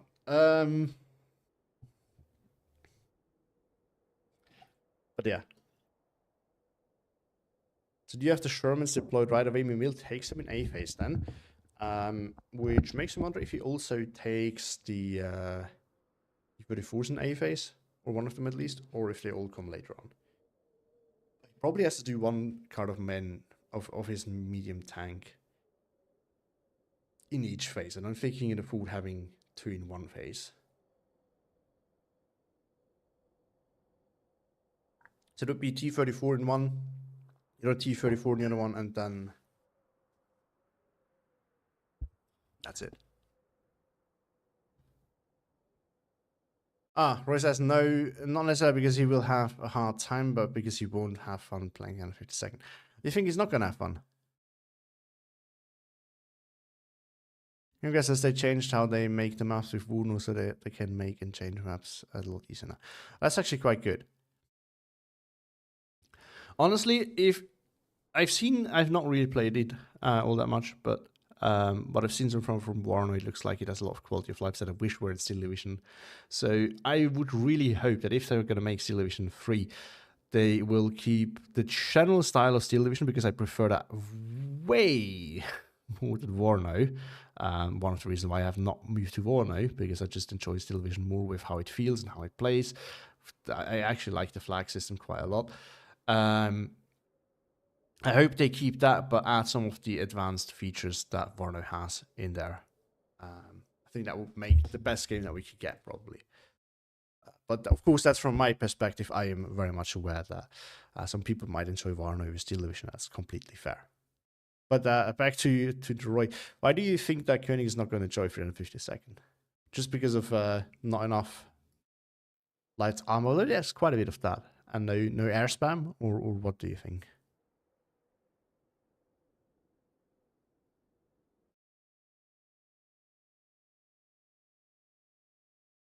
Okay, so if Koenig's going to win, a lot of people are going to be wrong. We have 9 votes, and now out of that 11%, so 1 said that Koenig's going to win, and the other 8 said that he's going to lose. To be honest, I'm not quite sure. I think Vetunkina is favored, but as we said, with the map itself, I'm not so sure with who got which side. And I think Koenig at the moment is generally playing better than Mimile, so there's that. So that's I would say it's a 1-to-1 flip here, basically 50%. I couldn't pick a side, so I'm taking the very neutral stance here of I don't know, and I don't want to guess. All I'm saying is Vetunkina is better on the map, my opinion. Koenig is the better player, my opinion. So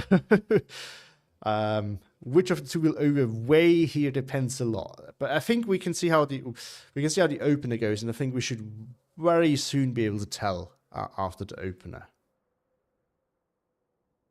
Mimile doesn't immediately. If Mimile really struggles with getting the hill, it's not so in his favor. But well, that also kind of means that Koenig has not won this yet, so then it can really go both ways. So maybe I should retract that statement, and let's just see. I'm not gonna. As much as I try to find an angle to make a prediction, I just can't find any way of looking at it where I could confidently be like, yeah, I think I can make a prediction that is good. Oh, Koenig just got another vote. There we go. Mimile says, I personally like 352nd. It has its own gameplay. And that's totally fair. Roy's convinced Koenig doesn't like it. I personally don't like it either, but you know, it is a unique division, certainly.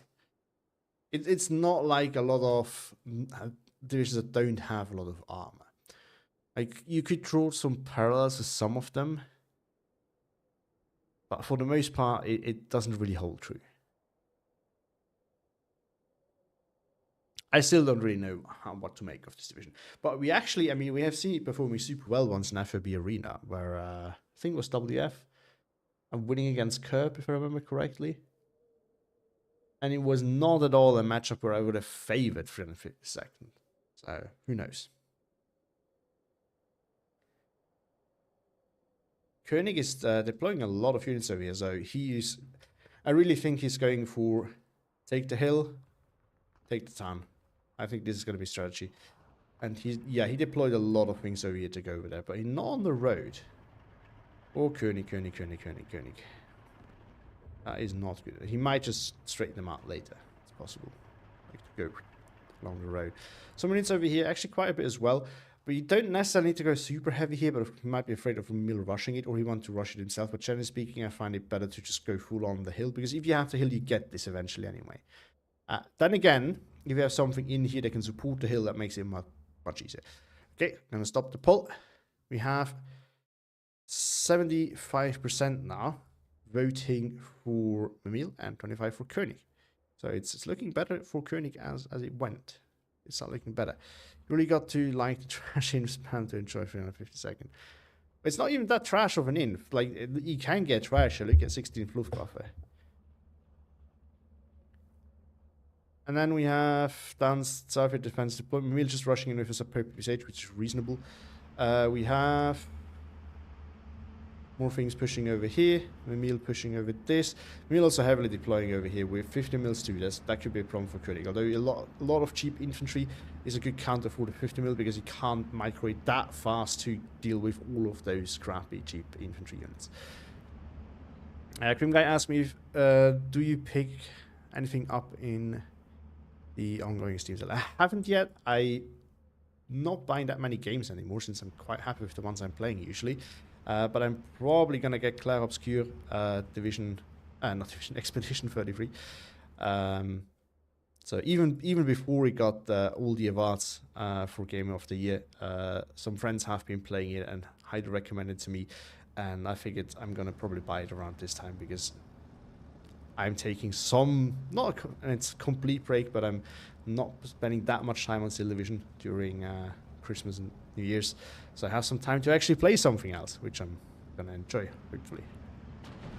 Because otherwise, with getting back into Tarkov and also playing Division, there's just not that much time for other games. And, you know, especially something like an RPG, I like to spend a little bit of time on it consecutively, because then you can actually really immerse yourself into it. That's probably going to be all.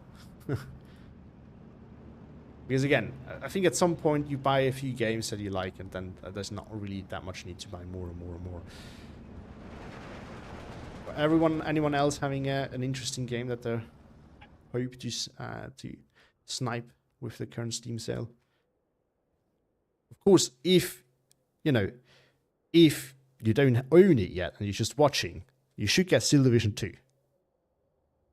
Of course. There's no question. Mimile pushing. So at the moment, they're both clashing over here. Koenig winning this fight over here is actually quite nice for him, because you get a flag for free. But there's the IC-122 coming. Now, Koenig has tank busters. We need to be aware of that. Mimile has anticipated this and brought the 37 mil out there. Are you a Total War player? I actually played a few of those. So Illusion wasn't my first RTS. However, I'm not really into them. Like, I played a little bit versus the AI, and it was a little bit of fun, but I never really got the hang out of it and never invested the time to actually understand how things worked. And it's just stuff versus the AI that was easy.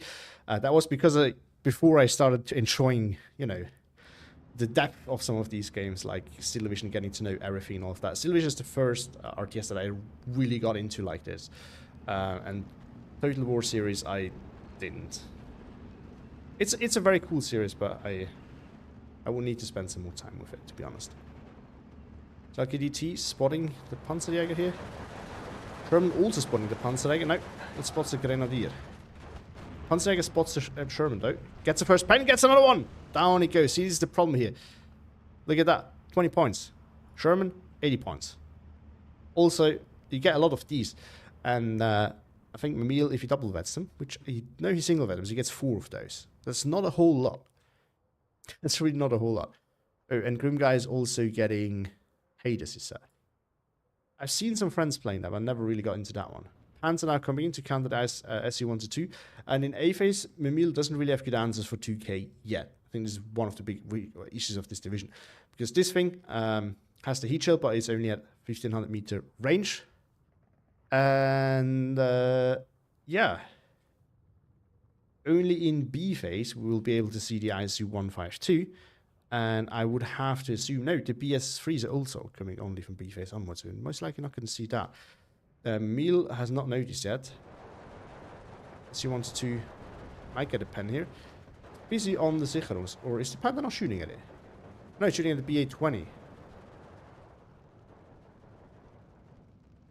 Someone says, yep, much Total War news these days. And there we go, we see the SU-2 for the first time. There's no way on Koenig that yet. Never mind, there's coming some inches now. He double vets those. Interesting call, because he doesn't get that many of those in A phase. Might just be the one, actually. Because they have worse availability than the non-mobile counterparts. Mile's push over here not going too badly, though. He actually got the flag now. We re-grab that one, but it's only for a limited time. Panther, oh, got a pen on the SU-122, which is falling back at the moment. Panther now picking up on the Strelki, I assume. Well, SU-2 coming. It's actually not too bad of a plane. There's medium resilience. It's not super fast, but it's okay. The bomb ride is not that great, but it is quite accurate actually if there's no A. But since there's A, it's not that ideal. But it has actually a good turning radius, so it has a good chance of getting out. I get the bombs off here before the suppression really kicks in and spreads them out. Yep, they get to kill that. There we go. Anything else happening over here? Koenig kind of falling back a little bit again. He's afraid of losing his armor here probably, although the B2 can win against the AT rifle unit. I don't dare trying to pronounce that. You all know I'm sorry to all you Eastern Europeans. I just find it very hard to pronounce as a non-Eastern European because all those Eastern European languages are quite difficult for a German speaker to pronounce, especially pronounce correctly. That's the even tricky part. Well, MG42 spots the M42, which is not a good engagement for 45mm. As the MG42 will easily win that. And, you know, the IG-18 is pushing forward as well as a Grenadier MG42 and a Stossero. And down he goes. So Mile's going to lose that flag over here. Yeah, I completely forgot that when talking about which division is better of the two. Of course. As we just talked about. In A phase, there is no good 2k for Mimile. So he's actually going to struggle here against the Panther. Koenig making a good call by taking this and pulling Mimile with it. That's going to give him this flag for sure. This one, probably not, because the SU-122 can still kill the MG42. The question is just how many Strelkis can Mimile lose here to ensure that he's not going to lose the flag.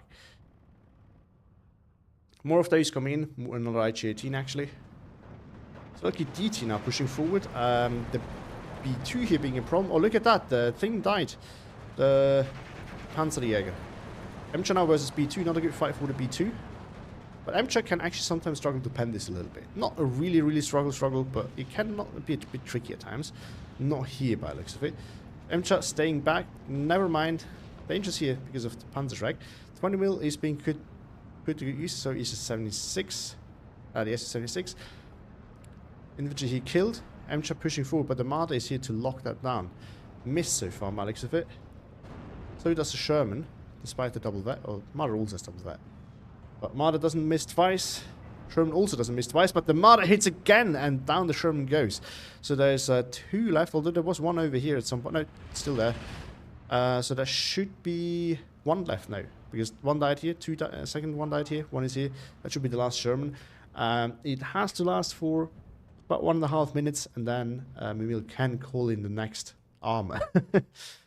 BF-109 wasn't here. Did it shoot anything down? I don't see any signs of it. No, it was forced off as it was probably trying to go after the Su-2. And the next one is already coming in to deal with the IG. Flak Feeling now coming in. It can make quick work out of those. Is this, I think this is the BF-109, but not really much you can do there. Su-102 is pushing in again. And there we go. IG-18 is going to get wiped out, but the Flak Feeling should prevent any future attempts of doing anything like that. Koenig still on the lead with 13-11, and I do seriously believe that if Koenig can keep some of his light armor alive, that game is going into Koenig's favor now, since he can actually take the hill at some point. That being said, if Koenig's light armor dies without him taking the hill, he has to fight against all that infantry, the Strelki DT, which are especially dangerous here. And then all of a sudden it's in Mimile's favor again. And that's how it's likely going to go. Su-2 here, I think it's going to get out. So he wants to chilling further back. Koenig is definitely ahead right now. Yeah, at the moment he is, but that can change when the 2K options for Mimile actually can come out to play. But of course, if he has the BS3 and C phase, which he might, I'm not really sure if he does that. Because then it's going to be really tricky, because the Panther versus the IC-152 is not as good as a fight as you might think, because the IC-152 will probably struggle to pen the Panther as well, and it has bad accuracy. Or at least it will struggle roughly the same as the Panther will struggle to pen the IC-152, but the Panther has better accuracy and I think a faster rate of fire. So it is not that, it could be relatively even then. You have assist 2 coming in. If that Panther's going to get much closer, it's actually going to get blasted by this. But the S122 definitely needs to run. Also, the A could be in danger now. Over here, not much happening so far. Koenig not building up any artillery yet. Oh, there we go. We have an 88 coming in. That's not going to make things any easier for Mimile. And here we go, another SPW coming in. Sherman now pushing forward, not really much here other than the Panzerjäger. So if Koenig gets lucky, Mimile's flank here is very much under threat. 45 mil is actually quite good all over here. I could potentially save that Sherman. But it's very dangerous. Panzerjäger is also here waiting. So Koenig used 2 or 3 of those relatively aggressively. Oh, the Minomet coming in. This is the mortar, the funny 160 mil mortar that this division gets. It's quite a cool unit, really. But you have to use it within radio range and relatively close. So, I'm wondering how much it can actually do. Su-2 coming in down south can definitely do some bombing here, and that could open up a new front for Mimile. If you can take that flag over, that would be great for him. Currently, it's just spotting. Oh, the BF-19 is coming. He can't kill it down unless Mimile turns into it, which it does. And this thing is faster. Yeah, it's... Oh, no, it's not the Batman. Oh, this is the one with the 30 mils. Mimile is actually turning away. Koenig's turning away. He could have probably gotten the kill. Not sure what Mimile tried to do here, but the Flak Feeling will kill. I guess he didn't know that the Flak Feeling was there. Because I think, you know... Ah, no, he chopped previously, so he should know. Was flying into it. Turned quite quickly, but it could still go down. Yep, it does. Well, look at that. The HS-129 was in up north, and he killed the Sherman. Now, the Panzerjäger is the only armored unit over here, and that could be a bit of an issue. It doesn't have that many HE shells left, though, which is also an issue. PPSH tried to push forward. I'm not really sure if that's the right unit, but here we go. Another 37 mil coming in. That may be a little... Mimile is so ballsy with his A. Wow. I'm really, like... This is admirable, but nerve-wracking to watch. Oh, and now the Nebelwerfer comes in. See, the 150 is quite the problem over here, because he can just focus all this. And then Koenig can push in. So I would say that this game is going in Koenig's favor at the moment. The 160 is going after, so there's no radio provided for it, is there? There is not, actually, so I'm not really sure how good that's going to be then. But there's so many units over here, he's bound to hit something, and it will hurt. So that is actually quite good for him, I reckon. So he wanted to spotted something, and it's the machine gun. It has to be the MG42, I think. Oh, the BS is coming in. Yes. A beautiful BS, and there's no 2kg to be seen. So this thing should be able to win. The 2kg is coming. As he wants to do now, pushing up as well, and the Strelka can probably do so as well, and then he's going to get that flag back. Still on a 14-10 at the moment, and it would still be 13-11 even then. After he pushing a little bit too far, gets stopped by an MG42 at a surprisingly close range, actually. I have not heard of the CQC MG42 yet, but it is a thing by the looks of it. And the Mimile is already starting to hammer this blob of units over there, and I think it's bound to do some work there. Nebel is coming in though to... Oh, it's going after the 150. At this range, I'm not a huge fan of it, but it can be enough to pin, and that's all that Mimile really... the Koenig really needs here, because then he can come in with his Panther to force off the SU-122, and this thing can block the SU-122 off as well. It won't win against the BS, but... Oh, is the BS actually moving out of the circle? We can't see it anymore now. It can still pin. It's pulling it back immediately, so most likely not going to be that much damage done. Yeah, but it's enough for Koenig to start advancing again. It's 88. In a direct fight, it will not win, as you can see right here. That damage compared to 5 is really not that good, especially since the rate of fire is the same. It just double vet though. It just comes in a single vet, and then you have the Panther, which is now pushing, and of course going to be faster than the BS can run, so the BS is just going to keep pinned. It can't really escape now. Actually quite a nice move there by Koenig, because again, one single Nebel at this range, horrible, but if you do it like that, it's actually quite efficient. And he can follow up quite quickly with the IG 33 now, so there's not really much the BS can do. Oh, and the SU-122 goes down as well, as Mimile doesn't fall it back fast enough. SU-152 now coming in as a response, but it's not ideal if he has to fall back to those. Another one coming in the town here. Close range, actually maybe move for the hill. I can do a lot of work over there, so that's actually quite a nice call there. But the open is going to be tricky. The Panther will just repin the BS very quickly. There we go. One shot, BS3 pinned again. Over here, SPW now pushing. I think this is game over for Mimile. I don't really, like... He's not lost yet, but Mimile is in a very rough spot, and I don't really see him recovering from that. Minomet's now going after distance. I think he needs to really start running one area down to actually be able to push, because there's not that much damage done here yet. He's pushing forward, that's for sure, but he's going to run to Shortstop over here. Marder now pushing as well. This 2 is pinned. Yeah, that's rough. Another BS3 coming in. I don't really see this going into military. It brought into 12-12 somehow, though. Just by pushing... Maybe, yeah, that for a brief moment. It has this one, despite the Stossop being right next to it, which is quite impressive, actually. Minomet is still going after this, which is in radio range, I reckon.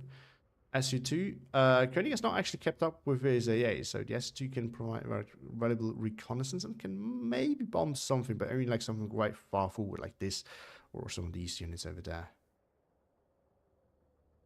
The combo IS2, SU152, and BS3 now pushing in. There we go, Koenig is going for it. Recon plates coming, Mimile is going for it. Recon plates for Koenig now coming out. Yeah, you need to be careful. It's actually quite threatened there as well. I mean, if Mimile was using this for like this area, he's using it quite far away, which I don't think is that good. If using it for this, he might actually get him a flag, because all he needs is to pin whatever is here, and then he's going to get that one. BS3 spotted something. Oh, the TSPW, and down he goes. Retargeting up front now. AA. Ooh, the Marder's actually getting quite close to that one, but the SIS-2 might be denying that, and it does. Marder goes down. Oh, but there we have 2 HS129s, but they have to get quite deep past the 37 mil. I don't think that's going to be a good one. I don't think that's going to be a good engagement here. Both should be forced off. I don't think they die, though. Koenig's focusing the next BS3. Doing the same thing again. Only that Mimile this time is not falling it back. And I don't think the follow-up this time is as good. That's okay. Pidunka is better on the defensive rather than on the offensive. That is Mimile's mistake, I think. Well, Ramai, you can't... This is the problem. This is why this is not such a good division for 1v1. You can't just be purely on the defensive. That doesn't work. Because of two reasons. Unless you're way more skilled than your opponent, you can just out-trade him heavily. But if that is not the case, you can't really do that. For the... Oh, I for the free... No. Should not be spotting it, actually. Oh, but the A that. Yikes. Did it spot the sniper? Probably did.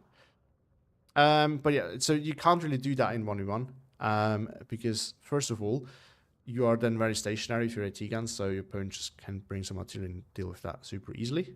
But the other issue is that you need to have a little bit of offensive always. Because you need... Otherwise, you're basically leave the whole game to your opponent. If you go purely defensive, if your opponent were to mainly focus in one area, you might not be able to take advantage of that by pushing yourself. So this allows your opponent to move relatively freely on the map and decide where and how he wants to fight. So he can always fight on his term, and you can never fight on your term. So this is why you don't want to go purely defensive, which is why Mimile needs to have some offensive here. Just has to choose how he wants to be in the offensive here, which is a more careful artillery-heavy approach, I would assume, which I think is reasonable. Koenig, I don't know what he's doing here. I think he might just want to spam the AA with planes, so that the AA is going to be kept very busy, and then he comes in with an actual plane to bomb the AA, or bomb something at least. I don't know what the plan here is otherwise. We have the 380mm off-map coming in. How expensive is that? Expensive, but it also will do the damage. Like, this thing will kill. If it drops it over here, there's most likely most things he will be dead. Or he might be... Oh, I think it's going to drop it where he sees the AA. And that's going to be goodbye AA. And quite bad for Mimile as well. H129 coming in once again.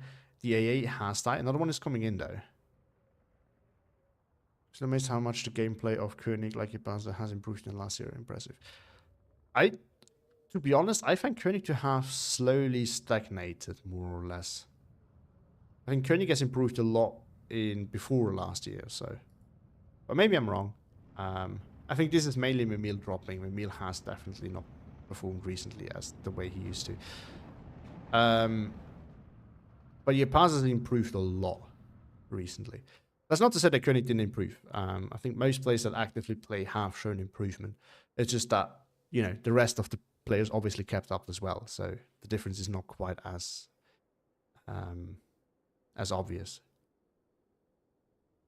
between then and now. So Koenig using a 12 map for one unit, which is the 37. Now he probably assumes that there's more behind it, which is not, but there's no way for him to know, since I think his recon planes died a little bit too early. It's only one charge, so that is 170 points for killing 180.37. Which, you know, Koenig is an ass spammer at heart, so I'm pretty sure we're going to see some planes coming relatively soon. But at the moment, the 37 also doesn't die. The Mimile might die though if Mimile doesn't stop it. Which it does not. What's it all? It can't have been all. Wow, okay, that's a massive waste of an off-map. I don't think that was the plan. Oh, he stopped it. I still don't know how he can actually do that. He stopped it to call it in again. This time where he actually wants to push. He just wanted to pin the A, which didn't work for him, unfortunately for him. I still have to find out how you do that. I don't use off-maps nearly enough, so I don't actually know. I'm actually surprised that they didn't wait for another Nebel to just kill the A. Because two Nebels would do the trick. You can bring them like probably up here. Now that Mimile doesn't control the open again. And then the range should be decent. But the off-map, yeah, the off-map should shred this. More reinforcements are coming in for Mimile though. And it's equaled out. There's also an 88 over here. Interesting. Oh, it's going after the CIS-2. And the CIS-2, unlike the BS-3, cannot shoot back. And he cannot win that fight. Mimile slowly pushing back down south though. He hasn't really moved all that much, just ever so slightly. Yak Panther now coming in as well. Yeah, he needs a BS3 for that one, which makes Mimile quite vulnerable here, because again, the BS3 can be pinned relatively quickly, and he really needs that against the Yak Panther. So Koenig probably saves him up for C phase. Mimile has 2 more of those. So he's lost one. It's this one, and since he brought in B phase, there's 2 more. He took it without any vet, yep. Because he gets singlet from the leader. As I guess that 72 has moved, so the artillery shells won't really do much over here. Next they're going after the 88, but I think the push here is the big thing right here. T-34 is going to get overwhelmed here a little bit. Stück frees up close, but the T-34 just wasted a shot on the B2, and the Stück up close should pen it. T-34 is going to shoot again, but I think it's going to lose it. Pens in return, and there we go. T-34 goes down. More T-34s are being called in, but it's going to take a while for them to arrive. The trade is not as bad since those are the 1943 variants, but it's still a bad trade. More AA coming in. Another wave of... How many of those does Koenig have? Jesus. Umada versus T-44. No. Not quite. Oh, actually, yes. But it is using APCR. I got the gun champ though. Very unfortunate there for Koenig. And the Nebel is already going after this blob over here, clearing this out quite easily. Everything is pinned anyway, but of course Koenig can't know that. And Mimile not really making any pushes here in the open. Now he started moving again. He really needs to move fast because he needs to get that flag back. Get 12-12, but Mimile at the moment is really struggling. I think he's taking the slower, trading heavier approach, but the problem is with how bad things have gone early on. Oh, 45 are going a little bit too deep. Might actually still get out.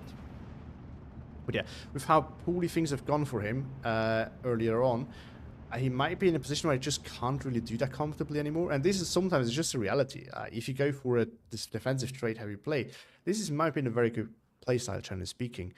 But you can only do that if you're not losing too fast. If you're down too many tickets already, that it's possible that you just can't do that. Just not feasible. And this might be one of those cases. 45 mil up close could potentially get a pen. No. Koenig has noticed, but it is damaged. We can confirm it is damaged. Oh no. Koenig has really done a great job at conserving his shots from the off-map. I don't know how you do that. Someone knows, let me know. It's going after the Mimile and the 37 mil over here, so that can hurt quite a bit. One of those shots lands directly. That's really problematic for Mimile, because that can kill either of those units. Oh, T-34 is going to kill over here. Marder pushing through though. Strelky in the spot where potentially with the T-Grenade could do something, but it's not guaranteed at all. More SU-152 coming in at double vet now, so he has 2 of those in C phase. I-18 spotted the Strelky. It is not in the spot where either of those units can spot it. But it's not a Fed Assembly coming in to protect it from Koenig's air spam. There we go, 59 for Koenig. And the off-map is going to go down. Is he going to delete one of those, or both, or none? Oh, the sniper. Okay. Won't kill much more. I have to imagine there's not that many shots left now. Never mind. Minomet goes down. Huge kill there for Koenig.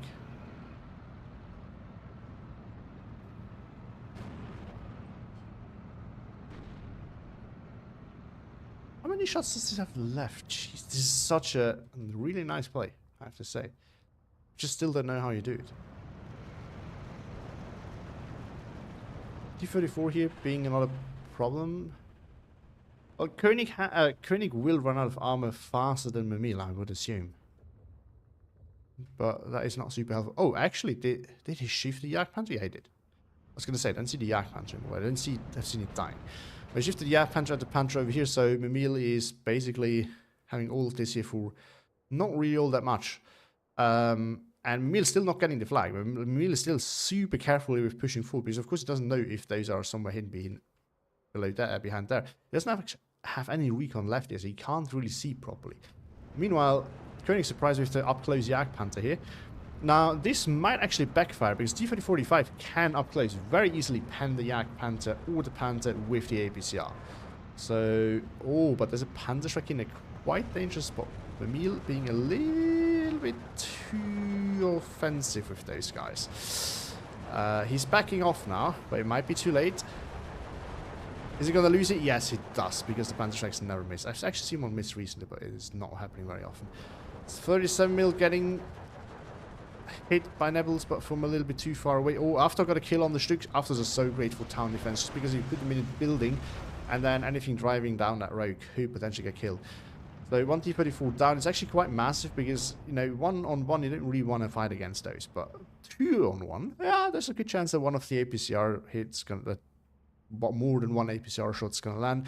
You get some nasty crit, which is quite likely if you have 2 or 3 shots, and then you get something out of this. Rostrup here could win. This one is like almost at this one. Almost. Oh, strike. No. Oh, this one gets shot by a IH-18. Minomet is currently silent, which is not ideal. The longer Koenig stays over here, the larger the threat, though, of Mimile actually killing something relevant over there. Wow, Koenig has once again saved up some shots. Mimile has learned from it, though. He's moving immediately. I don't think it's going to get out of there in time, though. The problem is also it's going to target the reinforcement road, so any of these getting in there potentially be hit. But Mimile actually got this back. He is, if he moves the Strelky DT in there, which still has a Molotov, he's probably going to get this flag back. The IH-18 is bullying this one, but, you know, Mimile could move forward and spot those, potentially. He's got this one back. Mimile might still be able to do it, but the problem is Koenig's now on the counter battery. No, he's not. He's using it offensively. T-34 is going to get stuck at a not very good range, because this range, it can use the APCR, but the pendant drop-off will be significant. Off-map, goes down, kills the IC-152. Wow. Wow, I would be fuming if I was Mimile. There's not much, and there's not much you can do. I mean, Mimile, considering that there's so few shots per salvo, because Koenig keeps cancelling it, considering there's so few shots, Koenig got extremely lucky with his kills. Like, wow. Oh, if I was Mimile, I would be so bad. Would be so mad. But Mimile making a crucial mistake here by not, like, he has the Strelky here, he has the DT here, this thing still has Molotov. He could move forward and, like, in here, and he should be able to force out whatever is there. So he might just be focusing elsewhere, but he could do it. Now the Yak Panther and Panther A here is actually paying off quite heavily. I would have expected him to die more easily, but at the moment it's not really the case. D3485 now coming in. 44, sorry, the 44 Orion. This one doesn't have APCRs. It looks like Mimile is out of the APCR ones, and those are the really dangerous one for this area. The other one goes down, so actually Yak Panther and Panther A now very safe. So Koenig has just waited long enough for Mimile to lose all of those. And of course he can't know that, but he has been patiently picking them off. And eventually I think he will deem it safe for them to move forward, and then he can just boop, block all of this off. It's actually quite a nice move. Still needs to be careful though because of BS3s. So they can be quite dangerous. 12-12, but Mimile is down a lot of tickets. And if you look on the map, Koenig has outraded Mimile as well. So it's not like Mimile let Koenig get some flags and traded that for points. It's from my sense, didn't know either of the offensive trick. To be honest, I've seen it and I completely forgot about it again. It's not very often that we see it. It's not done very often. I don't know. I still don't know how to do it, and I have not seen many players do it. Koenig, I've seen Koenig doing it, and I've seen it in 1 or 2 more games within the last year that I've been casting. Basically, ever since I'm casting, I've seen it maybe 2 or 3 times in total. And I don't know who the other players are. It's possible that it was also Koenig. I don't know. But I mean, if you pay for this off-map, and you do that trick, and you get some good hits, it is actually quite useful. Because, I mean, for 170 points, you got quite a bit more value out of this now. You got a Minomet, he got the IC-152. Okay, not that much more. But he also pinned some things, so, you know, that's what you want from an off-map, really. So, I mean, in total, he still got the money back, and with the pinning that you want to do still, I think he got quite some more value out of it. So, it's a good call at the end of the day. Mimile now pushing in the south. There's a pack 38, but he's out of position. Mimile got a flag 13-11, but he... I don't really know how long that's gonna last. Strelky was pushing in, and there's a pioneer. It got stuck anyway, but there's a pioneer that will kill it also, because otherwise he could have moved up here and killed something. Did he just shift the Panther and the Yak? Yeah, he is. I was gonna say, I didn't see that die. He was just shifted again. Moving into here for the open, but of course he needs to take care of the BS3 first, because BS3 is, especially at this range, quite dangerous for the Yak Panthers. They don't really want to fight that directly. Mimile got that back though. Still playing the grind game over here, but Koenig, as we talked about, has some of the armor left. Even has a B2 coming in. So I think that is GG's for Mimile probably. Wrong says the game is about to die. Steel Division? Not yet. It has been dying since forever, basically. And I think it will keep dying for quite a while. But it is not about to die immediately, at least. We still have new players coming in. It is definitely noticeable. So when someone, and that includes me of course, by the way, I've been saying this for quite a while as well, when people say that the game is dying, this is of course overall true, but it is not as imminent as you might think if you hear that. So nah, this game that we're watching right here though is gonna die very soon. I have a hard time believing Mimile can recover from this, really. Now, one thing that we have to say, though, is we do see a lot of Koenig's units, and of course, his infantry is not exactly expensive either, so might not be as significant of an advantage, but oh, driver kill. But still, he has outtraded Mimile, I think, pretty clearly. Now, the Marder here still using APCR actually means that Mimile might be able to trade here, but the Marder might shoot in time. Yeah, the T-34 just couldn't get the shot off, and the Marder got the kill once again. 122 now coming in as well, but Mimile, I don't think he can keep the anti-ground up enough to really win this. And down south, there's another Yak Panther. It's the same one. Hold on. Did he shift that all the way down here? No, this one still has ammo. Did one die over here then? Did it shift it again? Did the Yak Panther die? It did. Look at that. BS3 took it out. There's a BS3 coming in, so ooh, he needs to be careful though. The Yak Panther can see that. There's no AA here as well, so unload. This is very risky, but he's not spotted yet. Spotted the Yak Panther though. Lost line of sight. Ooh, the Marder spotted it though. No, it spotted the Strelky DT. Interesting. Just 129, flying into 2. Oh, but the leader is not next to the artillery. The A is not bending it up.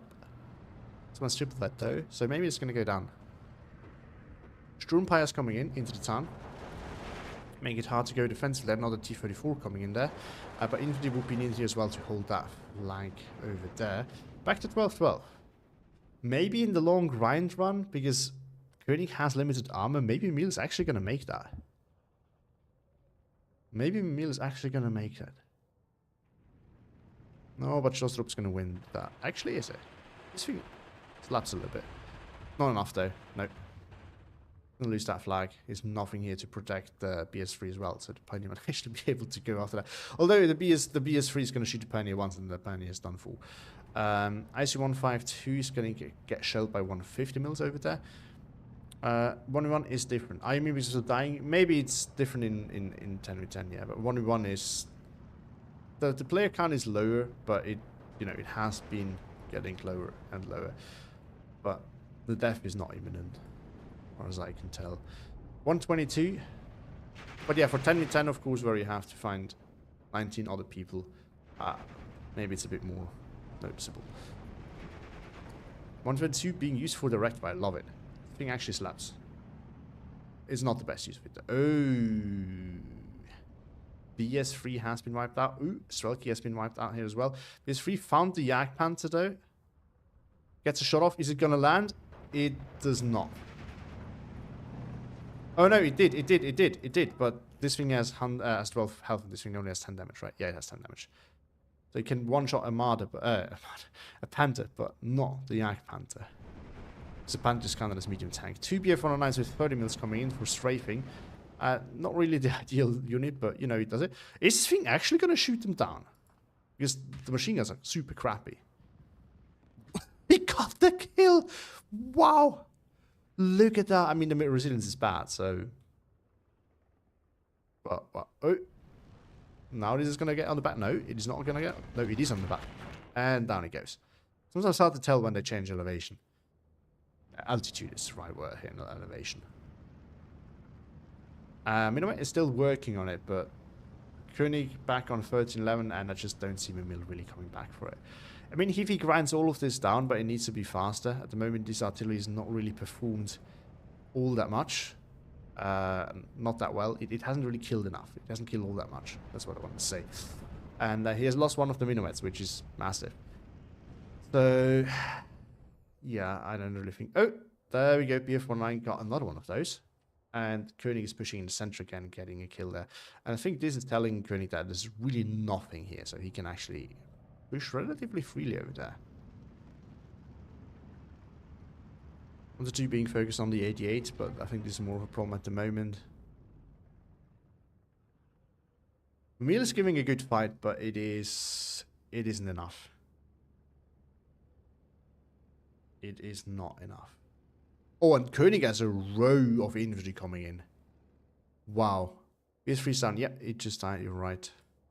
L2 now coming in, but not an AT1, so... Well, if it's going after Yak Panther, it can still kill it, and I'm not really sure if it's focusing the Yak Panther's current position or where it used to be. It was going after... roughly after where it was right then. Just didn't show it correctly.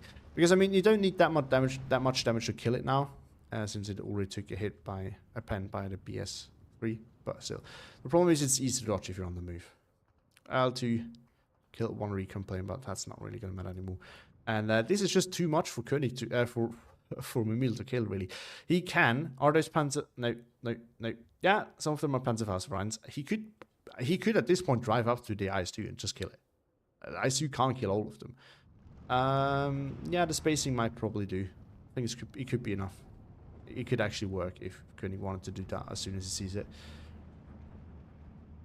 Antibody war still ongoing, but it's 10 minutes left, and Mimile would really need to get a 15-9 about now.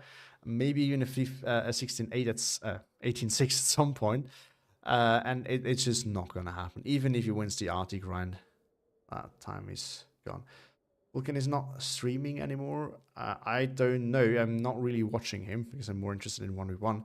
But I think Vulcan, for the most part, has moved on to Warno and... what's the other one? Red Arrow. It's red? But yeah, that one. Is Koenig gonna... Yeah, he's... Well, he's not gonna load him directly there, but he's definitely gonna drive past. Oh, but if it's those that is driving here, he might not be able to pull it off. I would love to just see him drive up there and kill it. IC-152 is spotting the Yak Panther, I think, but the Yak Panther is hard to pen for the IC-152. Broken arrow, that's it. Broken arrow. Thank you. But yeah, I think he's moved on to that and the Warno for the most part. So Grenadier Panzerfaust, unfortunately, not going to do that. Yeah, and the Strelki now blocking the road kind of makes this impossible. IC-152 is the Yak Panther still shooting at? Because the IC-152 is clearly not shooting at the Yak Panther. No, Yak Panther is shooting at Strelki. It's a game, I don't know why Koenig moves this Panther and Yak Panther up north only to lose them at close range. He didn't use them over here. The Yak Panther died over here to the BS3 that was over here. The Panther I have not noticed. This one might have died up close. I don't know where. 17-7, so this is what Mimile would need at the moment. Oh, there he is, with a sad face. So, I take it you lost it then, Mimile. So, no Fedjunkina win in this tournament. E34-85. Not the right tool against the Yak Panther here, but not really much Mimile can do at this point. Mimile is dying too. No. Although he has been, he says, I think he says to himself that He doesn't perform as he used to. He has been in decline a bit as well. Needs to be said. No offense here, Mimile. Oh, and there we go. ISU gets taken out. I mean, it's falling apart anyway. I think we can see that very clearly. Mimile's smiley face says that. Not smiley face, sad face says that as well. Or is the Grenadier gonna kill the Minomet? I think it is. It's not gonna matter at this point anyway, but still. this is the... If you ever get to the point where any unit, be it planes or any unit that is not artillery, be it planes or a tank or an infantry, gets close enough that you can kill your artillery, it always feels very, very bad. This is life wrong. This is life. Or it's with a little bit of delay, so when you spectate the game that is played live, you have a little bit of a delay. I don't know how much it actually is. Like 3 minutes or so, maybe? Just 3, 1.5, 2, something like that. In this range. Trade difference, almost 1,000 points once again. So I think Koenig keeps is very, very accurate. This has definitely been more of a grind than the last one. And a quite nice one too. But it was very one-sided very early on. We saw a good start, and then it kind of fell apart for Mimile quite significantly. I think that the first moment we saw that it was starting to fall apart was when the Panzerjäger killed his MTRA, because it really didn't have a lot of those. And they were quite important. But we could see that early on that, you know, there were some good trades for Koenig, but Mimile had some trades still. And even well into 22 minutes, but I think that off-map is one of the things that really killed him, and then came all the other stuff. And the 2K that he couldn't contest early on, I think that kind of is a big problem as well. If you look at the traits, Mimile got some value out of the SU-122 before it was blocked off by the Panther. This thing actually did quite some work. It's quite nice to watch. This really surprised me. Didn't expect that at all. This thing has such a back on load. I didn't expect that to kill a BF-109. Despite, you know, this has bad resilience, I know, but still, very surprising. The BS-3 actually... Oh, it killed the Panther too. It didn't just kill the Yak Panther. I've missed that. Missed both of them. Quite sad. And I know some people are going to be really unhappy with that, and rightfully so. Because it was in the middle of the map. We should have seen that. But yeah, it is what it is. ISU-152, this one actually did quite a bit better than the SU-122. The other one as well. And the Minomet did kill a few things. That's not too bad. What else do we have? The 122 actually did quite some work as well. I think I have to assume that was direct fire. But I have not seen it actually. Oh, the SS-76 killed an 150 mil. That is impressive. On the other side, though, we do have the Panzerjäger getting a lot of value, and these things are super good. The Panther A leader actually getting a lot of value too. What else do we have?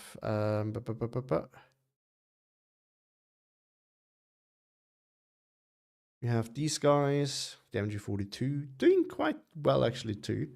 I mean, Koenig used those quite nicely in the open just to block Mimile off.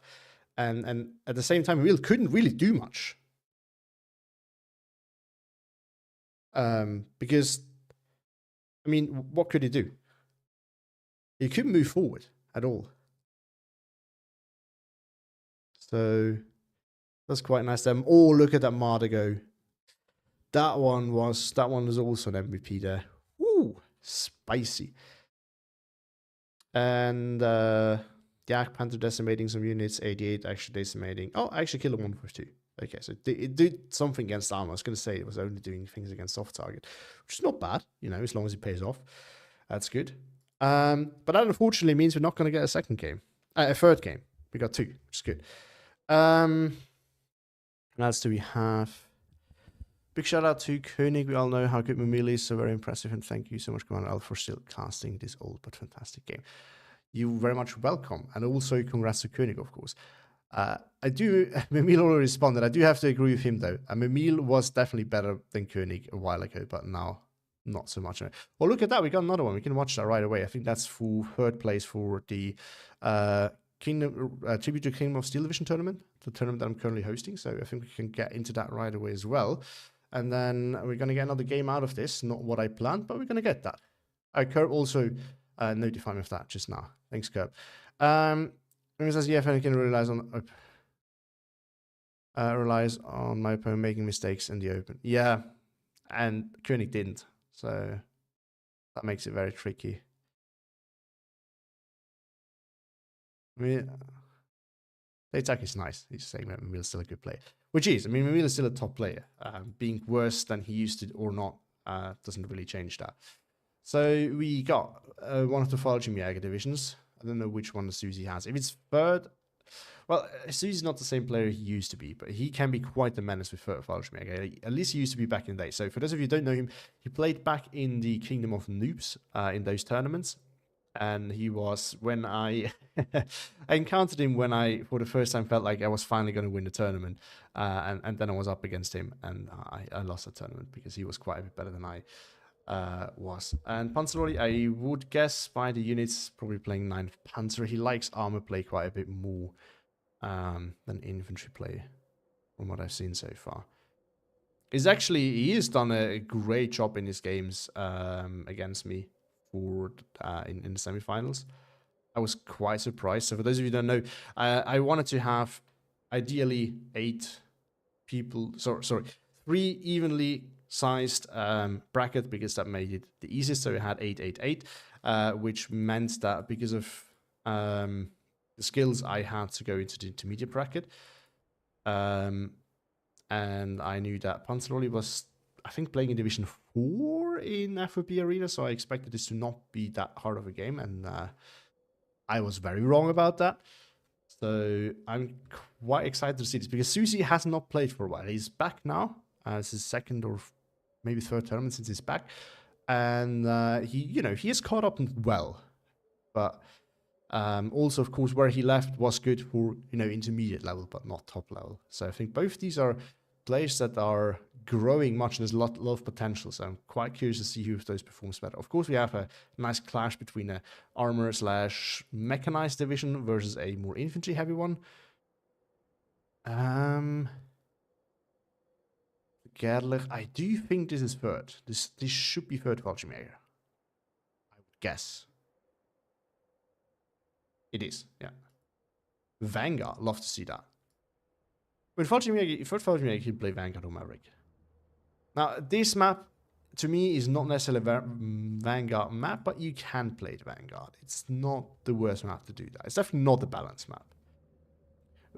Susie has the good side, though, so that definitely makes it a bit more Vanguard for him, because he can get, he can grab ground here early on very realistically, and if he then pushes one of the flanks as well, he can get actually quite far with that. His main problem is going to be dealing with that armor, but if he can keep that armor at bay, his infantry will shred on the flanks. And the open, he still has some tools.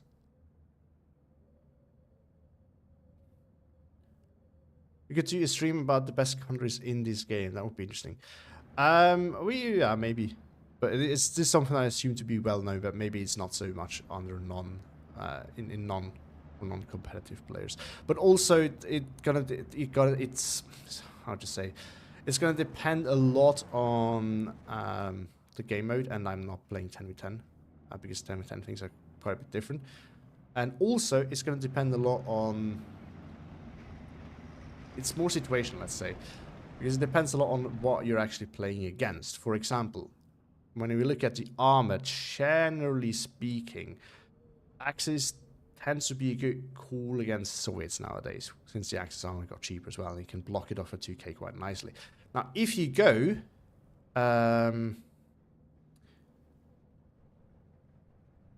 you mean which player from which countries are doing the best?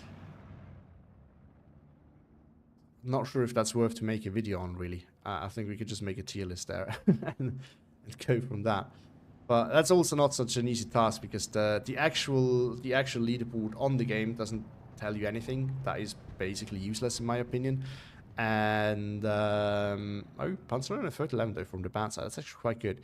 So that's one thing, and the other thing is you would need to. I think it's quite difficult to rank this properly.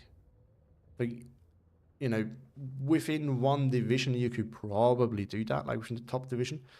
Because those players actually know against play against each other all the time.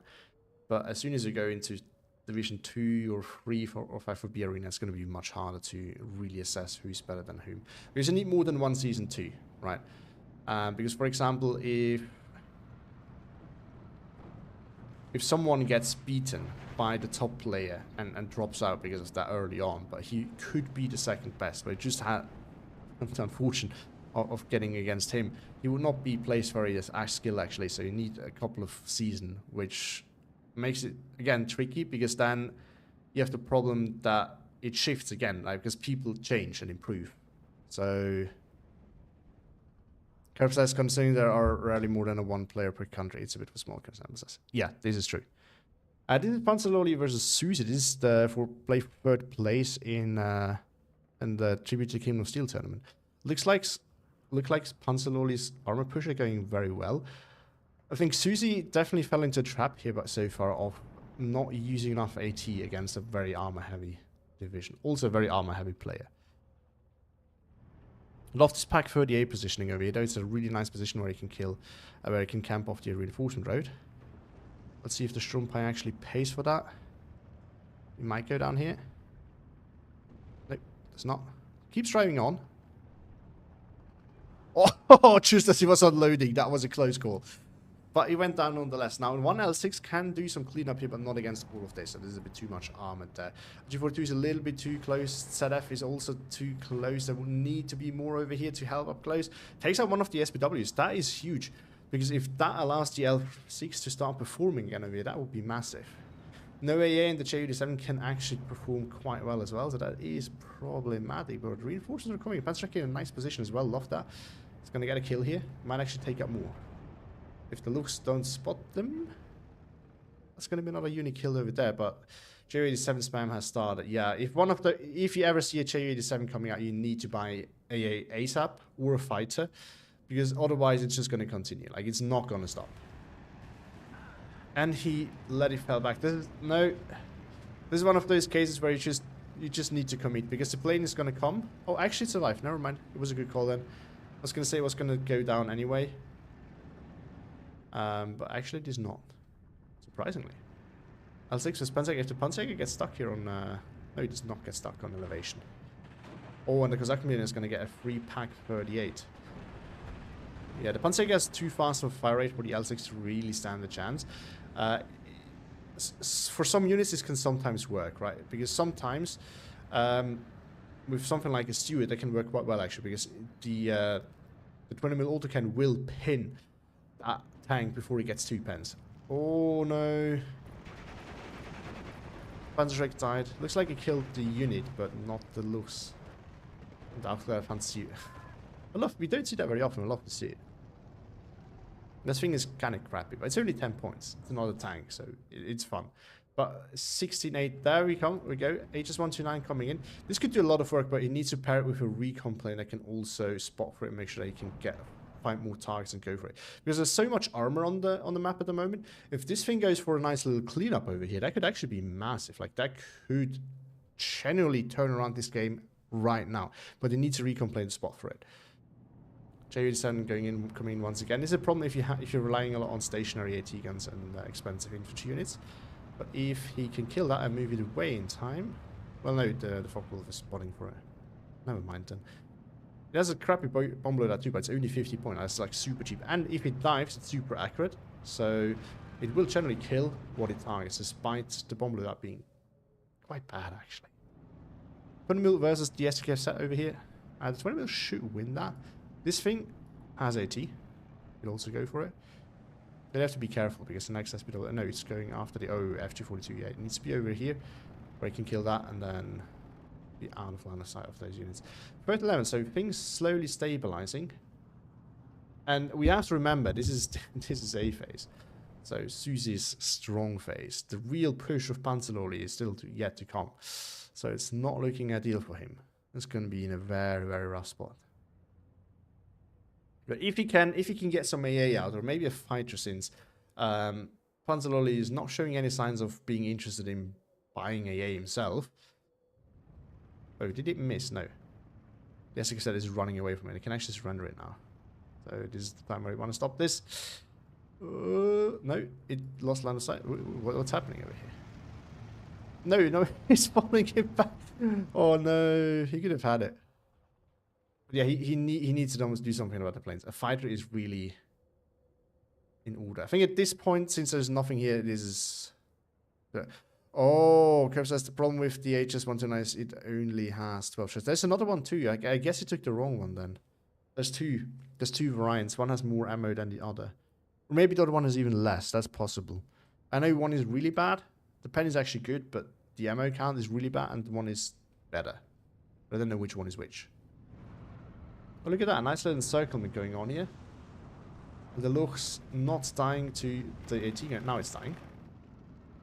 So Company getting surrounded. 12-12 actually. And on the ground, the trade situation doesn't look that bad anymore actually. So... Not necessarily wrong. Not necessarily. Susie is actually stabilizing. And Panzeroli spent, like, he lost a lot of points for his push. The big problem is now, so he also has a lot in the air. So if Susie can shut down the airplay, that is going to be looking considerably better for him all of a sudden, because he has actually more on the ground at the moment. But he needs to go for trades now. But I think he might have lost too much on the start to really do that efficiently. More AA needs to be coming in here. So far, it's not happening. If the 88 can stop the J87, that would be huge. If not, there's going to be some expensive losses over here. No, 88 is going after the Focus. Is he targeting it? No, it is not. Oh, Sturmjäger is an expensive unit. You don't want to have that dying to a J87. Most Purge Shells is really deadly, similar to the J87 with the 37 mils. Yet the other one is not bad either, though. If the one with the 12 shells is the one with less. I've personally had a lot of success with the other one. Just because of the ammo count and it still being an actual... Oh, you can see to the gap over here. It's always funny when that happens. Something you can easily forget about, but it actually is a thing. We have an SK-18 coming, so that is a problem for Susie. Panzeroli is doing the right thing here. He's still in a comfortable spot. The AA is out, so now he tries to counter that. That's exactly what you need to do. I think a better call would have been for Susie to actually bring the 37 mil, which is considerably better. And now we do have a fighter.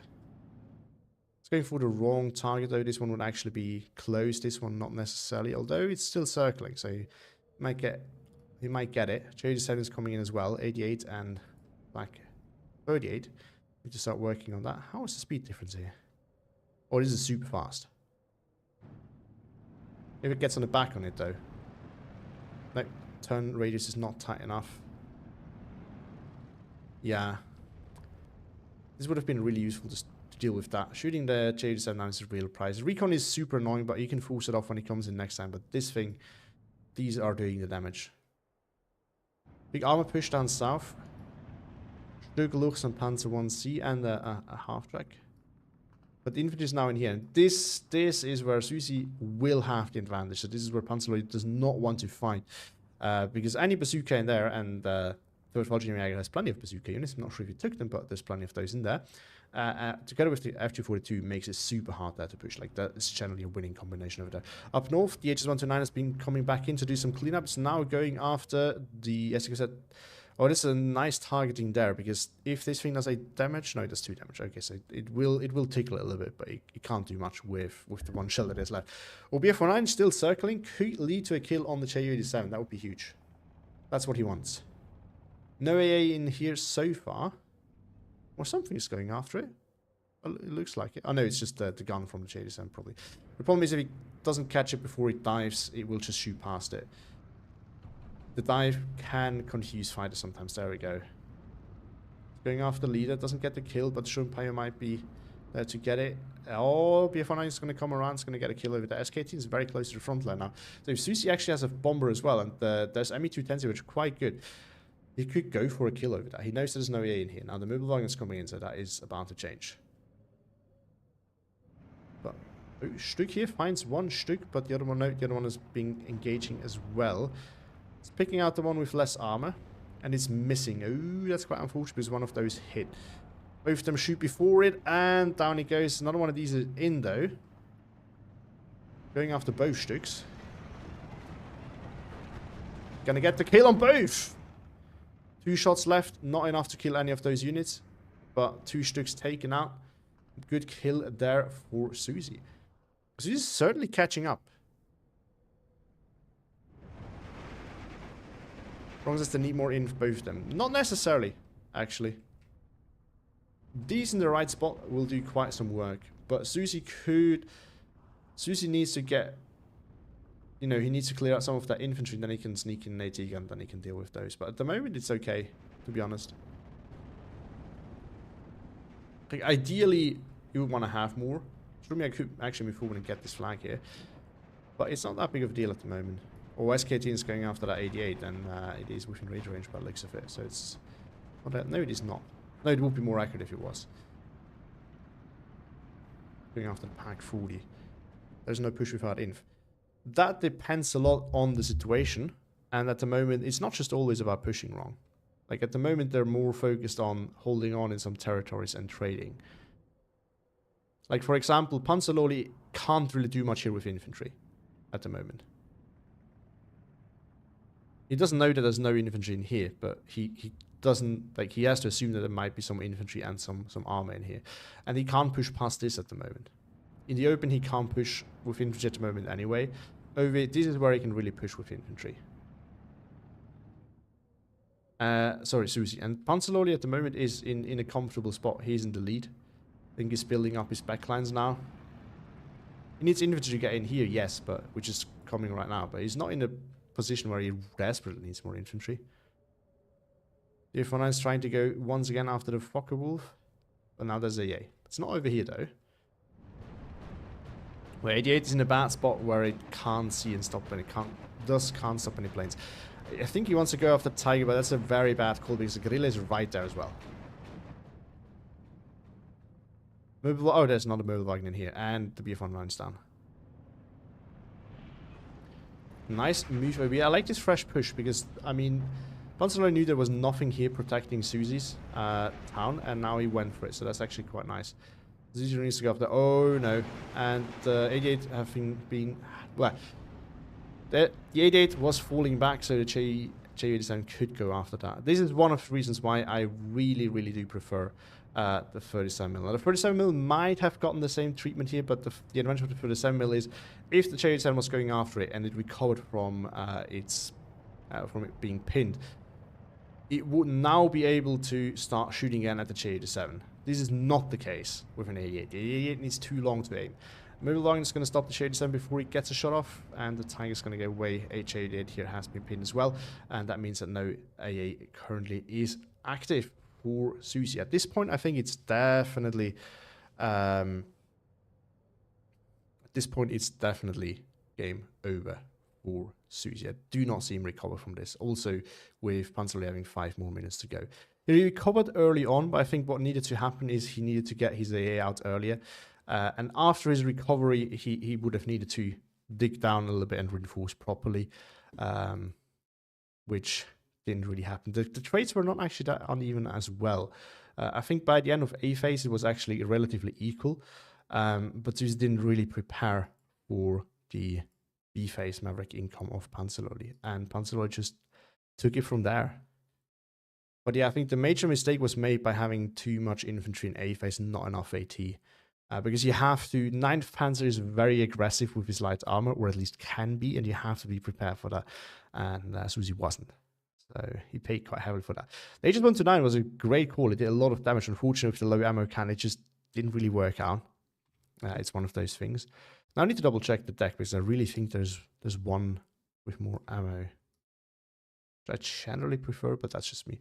Yeah, SPW. Guerrilla actually, once he came in, quite nice. J87 only killed 2 things, but you know, both of them around 40 points. This thing costs 35. This I think is 40. This thing costs 50 points. That's you're up trading at this point, and you know, especially this can be quite key to hold off some armor. So is very, very decisive. L6 getting sniped by the Pack 40 is also far from ideal. And some more armor doing a lot of work there. So that was a that was a relatively fast one. Now I need to check because I'm pretty sure there's another one. That's hold on, that hasn't been me a mistake. Yeah, that was not Mimile's game. That's something else. Sometimes it just keeps the server like named after the last game was played. It's kind of odd.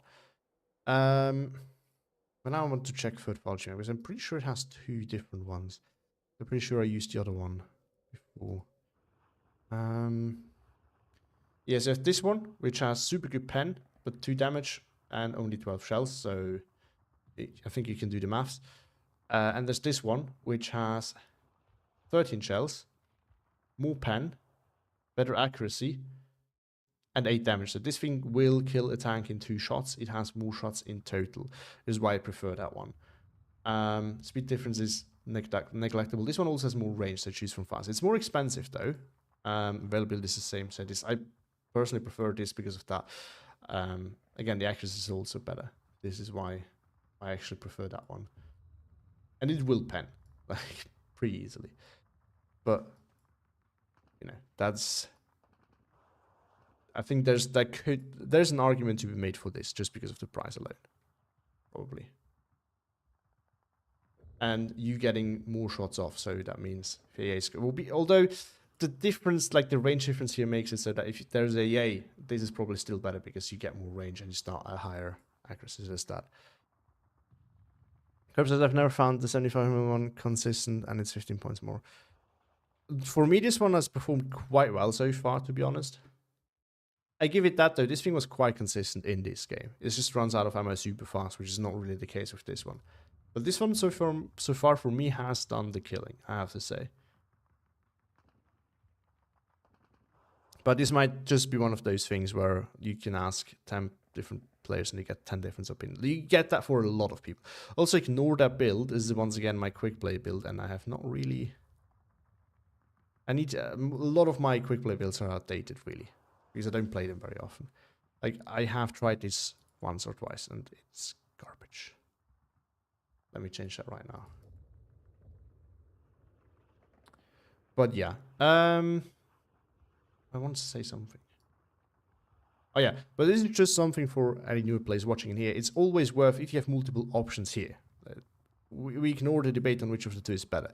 It's always worth comparing all the options also in terms of bomb loadout, because then you find out that this, you know, has relatively small bombs and bad resilience. So always compare the planes that you have and look at which has most of the things combined that you actually want from your plane. This is really worth it. You really need to do that. You wanna get the most out of what your division can do. But I think I'm gonna end it here. When we got an extra game that was not planned, I'm sure there is probably game 2 planned out of those, unless that was game 2. But I should actually get some groceries before the shops close. So I think I'm gonna end it here for you. Thank you all for watching. Hope you enjoyed it. I'm not 100% sure yet, but maybe I will be back tomorrow with Yapaza versus Lizek. I had to think for a moment. Versus Lizek for the tribute to the Kingdom of Steel Division tournament. So they're playing the finals. I'm not sure. So it is best of 5. I'm not sure if they play all their games. I guess it also depends a bit on how the games go. If maybe it gets a 2-0, maybe decide to play one more just to see if that's going to end it. But yeah, I will probably cast those, no promise yet, but likely, and I will probably be back, once or twice throughout the holiday seasons as well. Just so you know, I will later today, still need to record it, I will release the last video for today, for this week, and that will be the last one before my little break for the Christmas season. Now, as always, when I say break, this is not an entire break. I might upload, I might stream, but just I don't feel myself bound to the schedule during that time. So most likely you're going to see less videos, but there might still be some. So this is what's most likely going to happen. And I will probably most likely I'm going to do some more playing every division and less casts, because that means I can practice and bring a video out at the same time. And also progress there a little bit, because it's going to take ages to get through all those divisions. So that is what's likely going to come. But again, I just don't, say something that's like, this is how it's going to be. Then I have some freedom during that time. And after the new year, I will, of course, be back to normal, as always. What will it be? Cast playing division episode? What do you mean? For the rest of the year? Whatever I feel like, really. Today will be a cast. I have a fun game between, I think it's Lizek and Kerb. It was recommended to me. The matchup looks very interesting, and because I had to enter the results for my tournament, I already know the result as well, and it is also not what I would have expected. So I'm leaving it at that. I think it's going to be an interesting one, but I have not seen it yet. So let's see. But yeah, I'm going to get to that after I've done my groceries, and then should come out at some point in the evening.